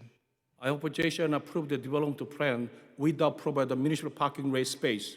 So then, Councilman Young, we'll cross that bridge when we get to it. I'll make sure I meet with you and Rich and Yes, we're gonna make vote sure for that yes, okay? your concerns are addressed before anyone is moving forward at that site. All right, okay. Okay, so on to items 1026 through 1036. Councilperson Ridley. With regard to 10.27, I'd like to thank all of the residents that came out. Did someone call? No, go ahead. All of the residents that came out to speak, and just to say that I know that this is a tough process and a long process, and we appreciate you coming out and speaking on behalf of your neighborhood and your neighbors, and you know that you've been in this city for a long time, and we always want to make sure that our residents are taken care of. We understand your needs, and that the needs of our residents that have been in these locations for years and years and years are very important to us. So with that, I vote aye for all. Thank you. Councilperson Prinzary. So with regard to 1027, I also want to thank everyone who's come out to speak tonight and share some of your stories. I know that it might have been difficult for some of you to do so. Knowing that this is community-driven, knowing that any redevelopment plan will come back to the council for final approval before we move forward, makes me comfortable in voting yes for this. So with that, I vote aye for all. Thank you. Councilperson Baggiano. I just want to know one thing. The cost of buying all this property is probably between $63 and $64 million to buy out all these houses. I think we have to find out a little more information on this here, and get all the facts, because 63 to 64 million, then everything has to be torn down and then a project built. What are we talking about, 100, $125 million before a building even goes up? I'm going to abstain. I want to find out more information. I hope the people sell their houses eventually. I hope they get their money. God bless them. But I think we as a council have to find out more about where all this money is coming from. Councilperson Baggiano, you're abstaining on 27? I'm going to abstain on that, but I'll vote yes on everything else. I think we need more information. A lot of money is involved. I'm sorry, I just want to know which one you're abstaining on. 27. 1027, thank you. Rest God of bless. us Councilperson Young. Well, 1027, actually, Councilman Richie Bojan, what they say is correct. The one time is that they have, like a few months ago, they have some kind of economic conference in the city of Jersey City. At the time, Mayor said right, because a lot of developers come to city council, ask tax abatement. One of the reasons why they ask a tax abatement to the city of Jersey City, because they pay higher price of land, very higher price. Suppose they pay more than they're supposed to be paid. So this one, when we see that number-wise, they pay really top dollars. So my concern is that this developer come to city council with some great reason, but more likely excuse, looking for tax abatement possibly. But we have to understand, people live over there, 37 homeowners out of 38, they want redevelopment that area. I respect that. I respect that. Because of some country, instead of the redevelopment might not the condition based on residents, what they're looking for. So if 37 out of 38 people looking for redevelopment area, I think that they deserve to have it. So I'm going to vote for aye all, but only my concern is that 1027, whereby land, understand, don't come back to us, city of Jersey City, looking for tax abatement. You're not going to be have, period. Rest of them, and all, I'm going to vote for aye. Thank you. Councilperson Solomon. On 1027, echoing the sentiments of my colleagues, thank you to everyone who came out. I know it's a late night, and we appreciate your 6 years of advancing this project forward, and then your testimony before the council. I just want to highlight, I think there's sort of three issues here, and I want to kind of focus on each individually. The first is ultimately what's the right development and project for that block. And in some ways, that's not really what we're debating tonight. We're simply debating the creation of a zone, and then months from now, we would potentially be voting on a plan. There is significant amount more community input, planning input, to Councilman Boggiano's point of fiscal analysis, a number of steps that would have to occur before we vote.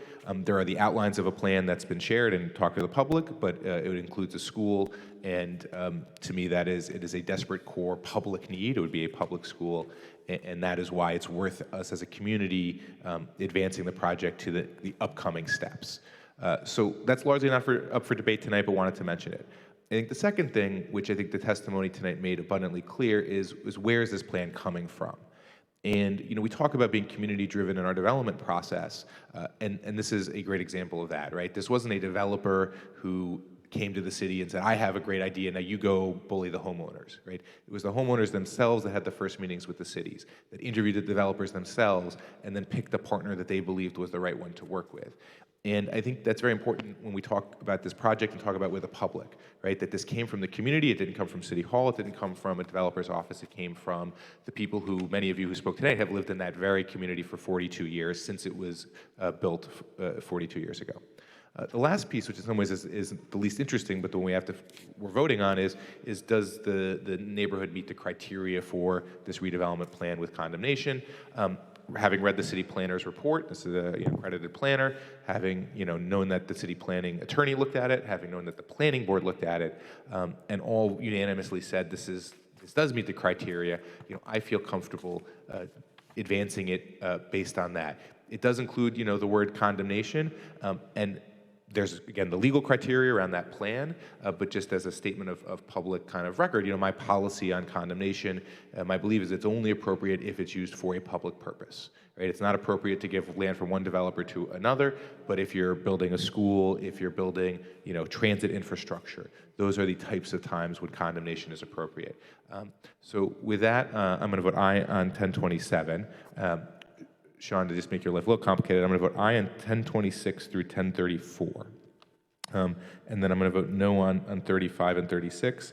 And then just briefly, those are our auto parts contracts. I'm sure the auto parts are actually necessary, but that vote is just a way to say, as a council, for I think first couple of years, we've been asking for a fleet management plan. This is just a ton of money that we put into our fleet.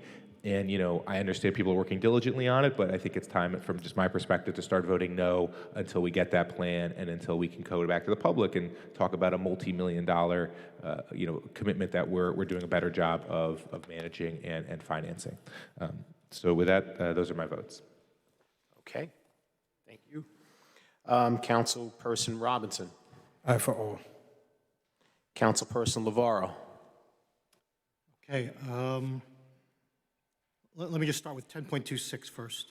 10.26, to Council President Ridley, with regard to the JCRA and this license agreement, if you can ensure that, or voice the need, as well as the administration to voice the need to ensure that the current operating parking lot is in good condition. It's in terrible condition right now. Yes. It's been, we failed to maintain it, and that's practically criminal on our part if anyone's gone to that parking lot. I go there often, because that's the parking lot where Max's Chicken is, Filipino restaurant, Phil's Stop, which is now closed down, and a number of other Filipino establishments over there. And so I just want to echo, because I also said and made it a condition to make sure that there was municipal parking there going forward, and as a condition of that sale of the land, the transfer of that land to JCRA as well. I'm going to echo Councilman Solomon's remarks on all of the auto. It's time for a replacement plan on our fleet replacement plan, and so on those items, which is 1035, 36, 37, and 38. I'll be voting no. And I'm reserving my last comments for 10.27. So council members, you'll bear with me and the public. So to dispel any any concern, I'm telling you, I'm voting yes, okay, right up front. I said that at the caucus meeting on Monday, and I'm guessing from the reaction I received earlier this evening that there are others. I actually literally said it at the meeting on Monday night, that I was voting yes. What I'm gathering from the reaction that I received from folks and reception that I received is that it's been suggested that perhaps I'm an obstacle to the possible development here. So I'm familiar with the area. I shared this with the council at caucus last night. Laurel Court and Saddlewood Court. Not as familiar as everyone who's grown up there and lived there, but I spent a lot of time there. I've heard the stories from listening to my titas and titos talking about the stories of caravans shuttling people from the Grove Street Path Station back to their homes because the neighborhoods were so unsafe, and how they had to do that as a community to come together to protect each other and take care of each other around that. And that left an impression upon me. I've been there to countless Santa Cruzan fiestas, going from home to home, and I thank you all for opening your doors there repeatedly, to the volleyball games, to the with me and my friends, and I wasn't the one breakdancing, but other folks were breakdancing out in the streets with cardboard and some very late night teenage hangouts around there. So I'm familiar with the neighborhood, and it holds a special place in my heart. That being said, let me just share a little bit and fill in some gaps about kind of the timeline a little bit here with this where we are in this process. So the gentleman earlier talked about it being offered $400,000. I wasn't privy to that or aware of that. It became aware to me when I learned that properties were being offered to both Laurel and Saddlewood Court residents for $800,000 per unit. But then sometime after that, abruptly, all the offers to Laurel Court residents were withdrawn, and offers were made to Saddlewood Court residents only for $1.2 million. And so that left Laurel Court residents in a tizzy about it, understandably so, because the thought of a skyscraper going up next to their one-family home was disconcerting to them, to say the least. And so I, at the time, assembled with Councilperson Osborne and brought the planning folks and JCRA together. That was at least 4 to 5 years ago, if not longer. I don't recall exactly. And went through some of those series of meetings. And then there was meetings that included Hardship Cove at that early time, obviously the planning and the councilwoman from Wardy at the time, and the JCRA. And Carter proposed the original solution. Both Laurel and Saddlewood Court or nothing, essentially, right? Came up with some different proposals around that. I don't recall exactly if this, some of that's gone by the wayside, but some of it stays intact in terms of, I think, the height being more on the Marin side and so forth, and stepping down beyond that. In this very room right here, we had a meeting. I don't know if some of the folks who were there at that meeting remember, but I remember being in this room, sitting at these tables in front with Hardship Cove leaders. And at the end of that all, there was some talk about some of the ideas and people feeling optimistic. That was years and years ago. And I remember saying, and I don't know if you remember me saying this, but I said it at the time, you are developers now, right? I said to all the residents, you're all developers. Like, the developer is Lennar, but you're all partners in being development with them. And I said at that time that I had to take a step away because as a councilman, and all of you, many of you, just like my family, being too close to that, I needed to take a step away because, as someone said here earlier tonight, one of the speakers said, it's about doing the public good at the end of the day. So I have a responsibility as a city councilman to all of you, but also to all of the Jersey City residents, those Hardship Cove residents, but the entire city of Jersey City, and doing the public good. So I stepped away from the process because I knew you would want maximum density and height in order to maximize the sale price for yourself and do whatever you can to do that. And there's nothing wrong with that. You should strive for that and do whatever you can around that. But I didn't want to put myself in the middle of that because ultimately, as I said, I have to look out for the public good. So, what is the development that's being proposed here? Councilman Solomon talked about it. There's potentially a school, a plaza that will preserve the Filipino Veterans Memorial Plaza over there. For folks who aren't aware of that, there's a Flora Medell that was memorialized this evening. She was the founder of that Philippine Veterans Plaza over there.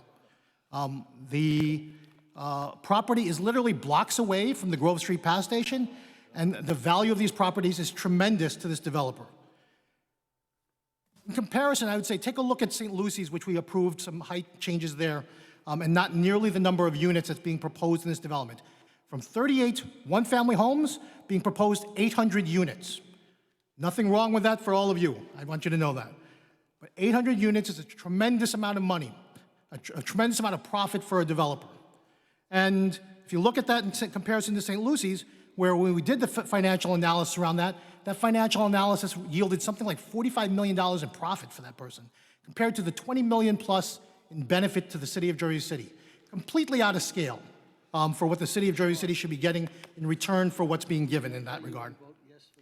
So I say this developer stands to make truckloads of money, and by what you don't know is that this city council has been racing against the clock.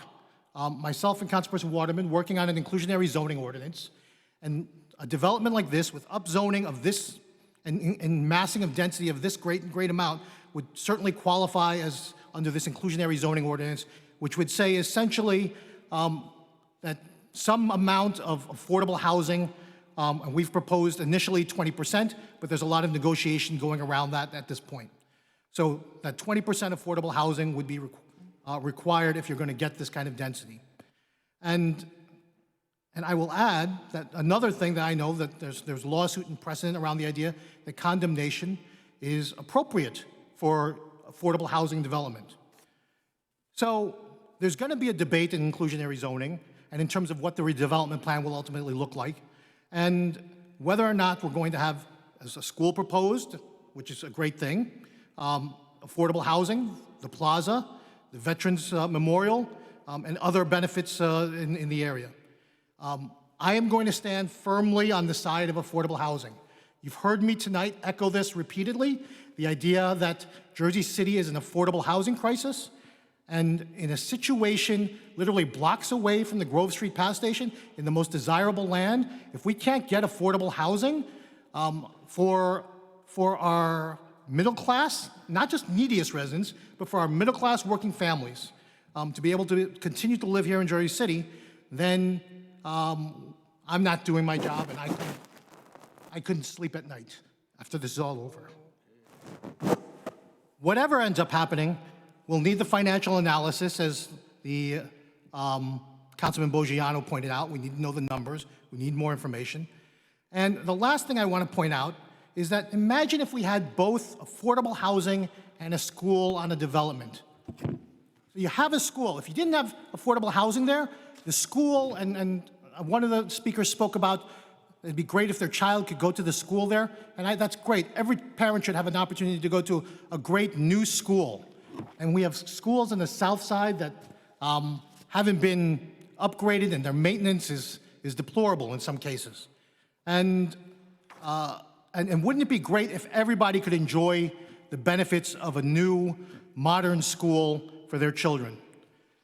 And if you had affordable housing, 20% right there, the folks from the Villa Borinque, your neighbors down the block, and folks right there in the building at 20% affordable housing could all ultimately enjoy that school as well. And we would see mixed income neighborhoods and kids of all incomes in classrooms together, growing together and learning together. We can have our cake and eat it too, and I'm going to make this argument over the next several months.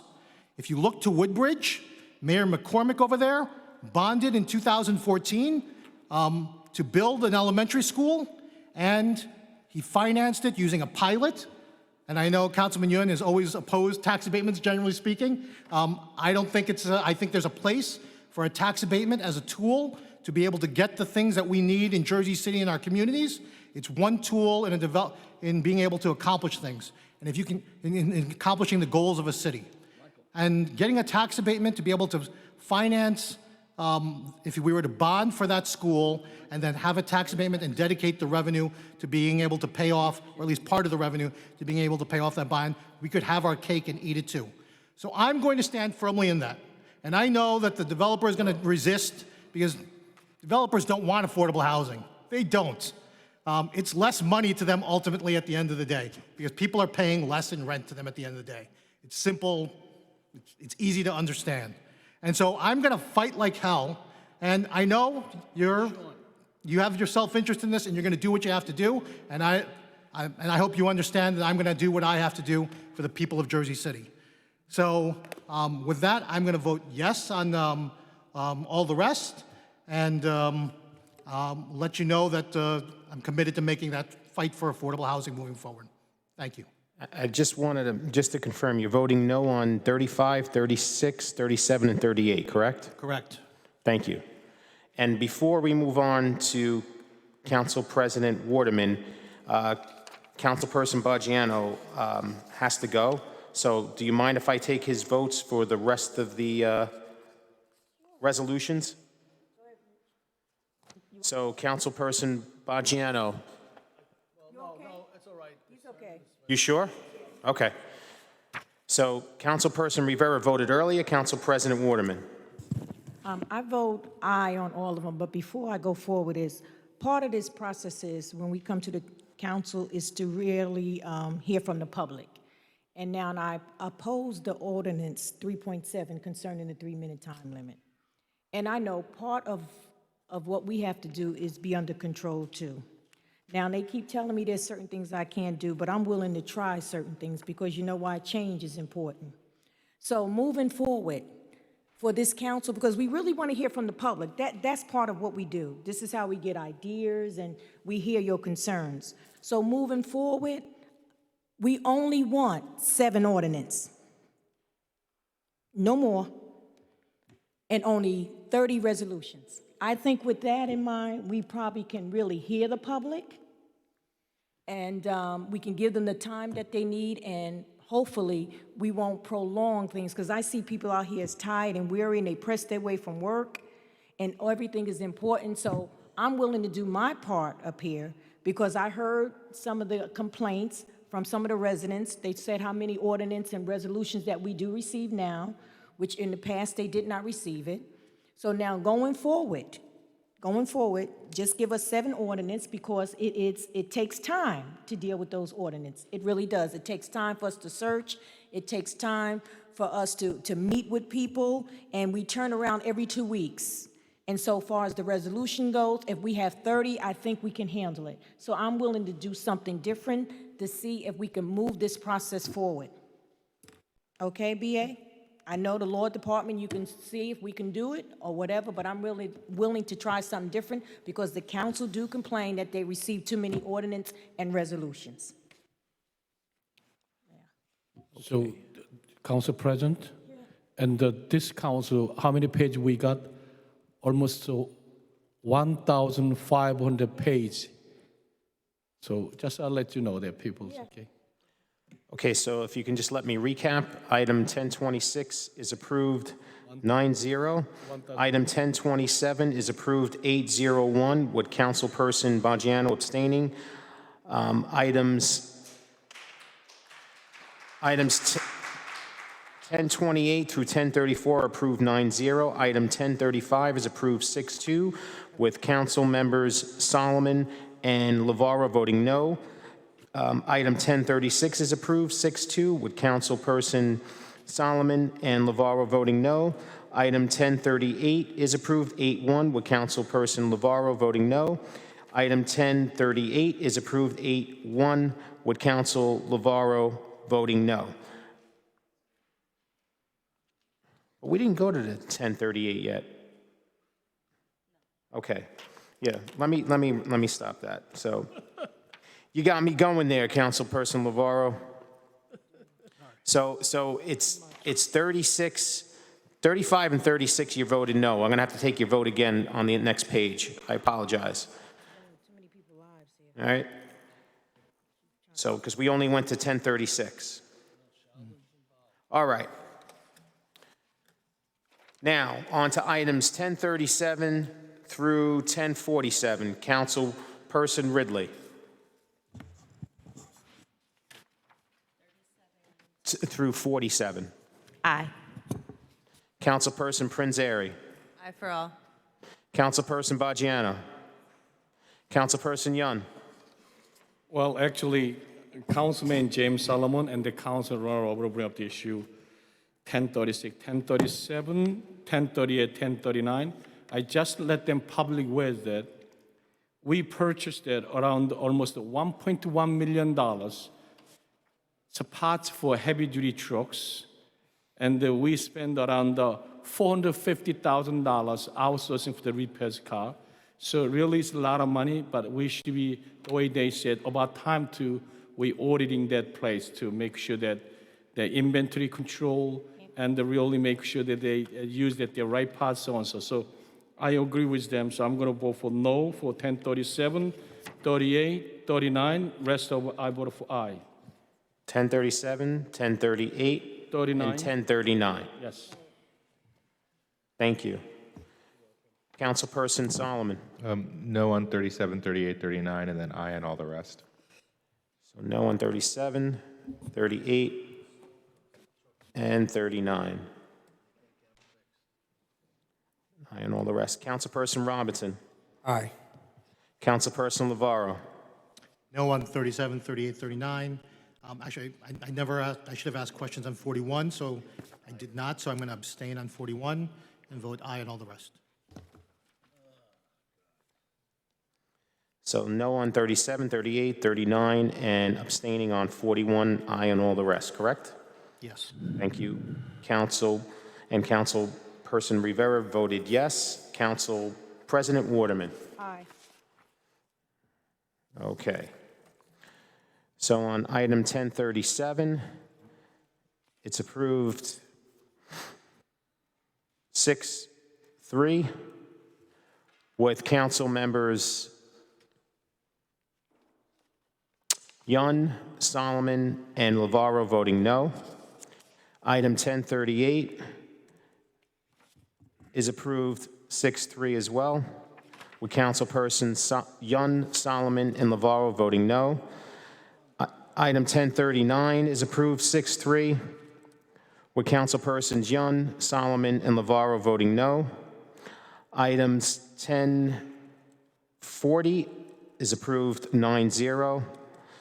Item 1041 is approved 8-0-1, with councilperson Lavarro abstaining, and items 1042 through 1047 are approved 9-0.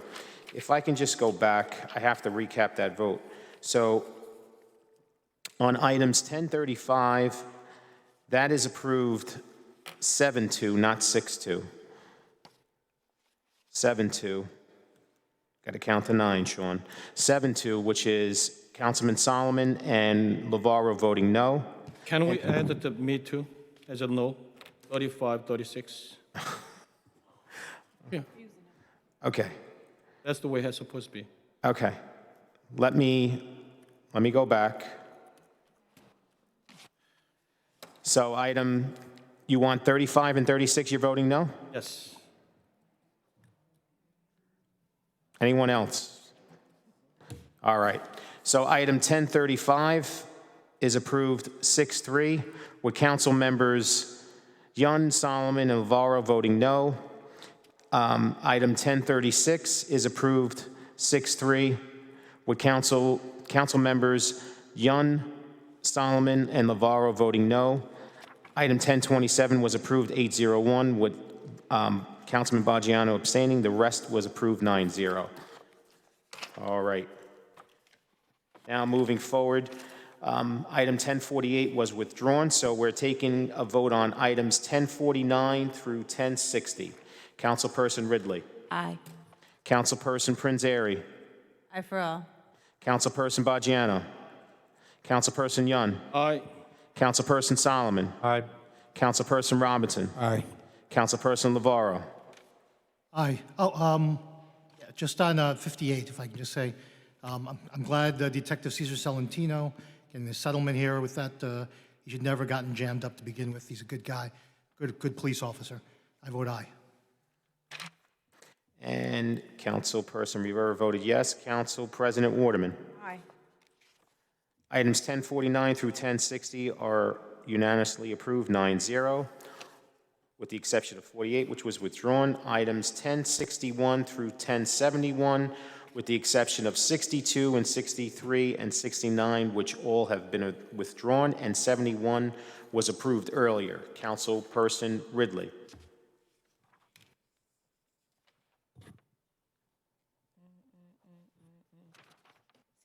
through 71, right? Yes. On 66, I just want to say that the Triangle Park Neighborhood Association has been working very hard with myself, Parks and Forestry, and our city architect trying to get improvements and changes to that park. And I'm glad to see that progress is moving along and we have a final concept and that we have something on the agenda to help us move forward. And with that, I vote aye for all. Thank you. Councilperson Prinzary. Aye for all. Councilperson Baggiano. Councilperson Yun. I'm going to vote aye, and the 10.63. Actually, this is one of the good idea that bring by that our business administrator. Withdraw? 10.63 has been withdrawn. Withdraw? Is that right? Yes. Why? It's one of the had to great withdraw things you did. Yeah. It's a great idea. I agree. We had to withdraw, though, because it was missing some required forms, pay-to-play forms. We didn't get them in time, so we're going to have to push it back to the next meeting. Okay, make sure that you bring it back. Yeah, we fully intend to move forward on it, just the missing form. We have everything now. Technically, we didn't receive it before the statutory required 10 days before we approve it. So we just wanted to be safe and have no legal issues with this. Okay, good. I voted for aye. Okay, thank you. Councilperson Solomon. Can I just ask why 1069 was withdrawn? Was that the same reason? Yeah. Yes, same reason. Okay, Yeah. so it'll be coming back. It'll be coming back. Yes, Yeah, absolutely. Just briefly, I don't know if you responded in the email, on the pilot audits. I think actually Esther Whitner kind of spoke to this, but I think the two issues I'm looking for moving forward are transparency, so as much as a full release of everything that's done, and then the second is looking not just at the release of documents, but to look at what we should and could do to strengthen the pilots, right? To make sure that pilot enforcement, are there more pieces of information, more documents? Can we look at what New York does in its tax incentive programs to ensure that we're getting as much data as possible? Sure thing. So with that, I'll vote aye for all. Councilperson Robinson. Aye. Councilperson Lavarro. Sorry, from where to where? We're going from 1061 to 1071. 1071, okay. So let me start at 1066. So I'm glad to see this is moving forward for Ferris Triangle Park. They've been working really hard. Councilperson Ridley working with them. They deserve this. But I am going to abstain on this one just because this vendor, I'm looking at the pay-to-play, 12 donors, 3 of them, none of them here for the city of Jersey City, but 3 over exceeding $5,000 in donations to each candidate. And then on 1068, 69, I'm sorry, 1068 and 10, are we going to 1070? 71. So before you move on, you're saying you're abstaining on which one? 1066. 1066, okay. And I'm abstaining because I want to see Ferris Triangle Park get done, and I think, but I can't approve this vendor, given their donation history there. And then 1068, 70, and 71, 1068 and 70, 69 being withdrawn. I spoke at length of that. It's late. I won't say much more, other than to say, check out my Facebook page. I've got an editorial out there on op-ed on the whole thing, on this pilots and auditing of the pilots. The one thing I'm just going to say, as this moves forward, and I think it's a good thing that it moves forward, this ultimately to do this audit, but you should look at the 5-year abatements really don't need to be audited, right? They're 20, 40, 60, 80, right? It's basic math at the end of the day. And so we say 178, I hope we're not paying them to do 5-year audits, 5-year abatements. And then the same thing, similarly, although a little more complicated, but the affordable housing abatements, if you talk to the former tax collector, she'll enlighten everybody about where to look around that because they're not as difficult to find as opposed to some of the other long-term abatements. Lastly, and so I'm going to be voting yes on 70, but I'm going to be abstaining on 68 because I have a potential conflict there, but as a result, but I do, it's personal services for me, so I'm actually paying for them, but I don't know, I'm just, out of the abundance of caution, I'm going to abstain on that one. The second one, I don't think it's actually a conflict, but out of an abundance of caution, and not having checked with ethics and other folks, I'm going to abstain. On 1062, if anyone looked at their pay-to-play form, nearly 50 donors, this is again a tax appeal, council on tax appeals. 8 of them over $7,200 a pop for each candidate or PAC or whoever they're giving to. Substantially a lot of money. Councilman Solomon pointed it out the last time with the former attorney Matt O'Donnell, who is now a informant with this whole Sudan Thomas escapade. He became an informant on that, and according to some reports. Careful what we put out there. What's that? Just be careful with the names we put out there, because everything's still under. Well, it's been reported that he's an informant in those particular cases. Thank you, Councilperson. Come back. And but in this case, I'm going to vote no. I don't want to have another repeat of that. 62 was withdrawn. 62? Yes. Oh, okay. Well, there you go. Good call. I vote yes on all the rest. So just to recap your vote, Councilperson Navarro, you're abstaining on 66 and 68 and voting aye on all the rest. Yep. Okay. Councilperson Rivera voted yes earlier. Council President Waterman. Yes. Okay, so just to recap, items 1061 is approved 9-0. 62 and 63 have been withdrawn. Item 1064 through 1065 are approved 9-0. 1066 is approved 8-0-1, with Councilperson Navarro abstaining. Item 1067 is approved 9-0. Item 1068 is approved 8-0-1, with Councilperson Navarro abstaining. And items 1070 and 71 are approved 9-0. On to the balance of our meeting, which is items 1072 through 1076. Councilperson Ridley. Aye. Councilperson Prinzary. Aye for all. Councilperson Baggiano. Councilperson Yun. Aye. Councilperson Solomon. Aye. Councilperson Robinson. Aye. Councilperson Navarro. Voting no on 74. I questioned some of the amendments there, although I didn't get to publicly question them. So given the lateness of the evening, I'm just going to vote no on 74 and aye on the rest. Yeah, you're voting no on 74 and aye on the rest. Correct? Correct. And Councilperson Rivera voted yes earlier. Council President Waterman. Aye. Okay. So items 1070 through 1073 is approved 9-0. 1074 is approved 8-1, with Councilperson Navarro voting no.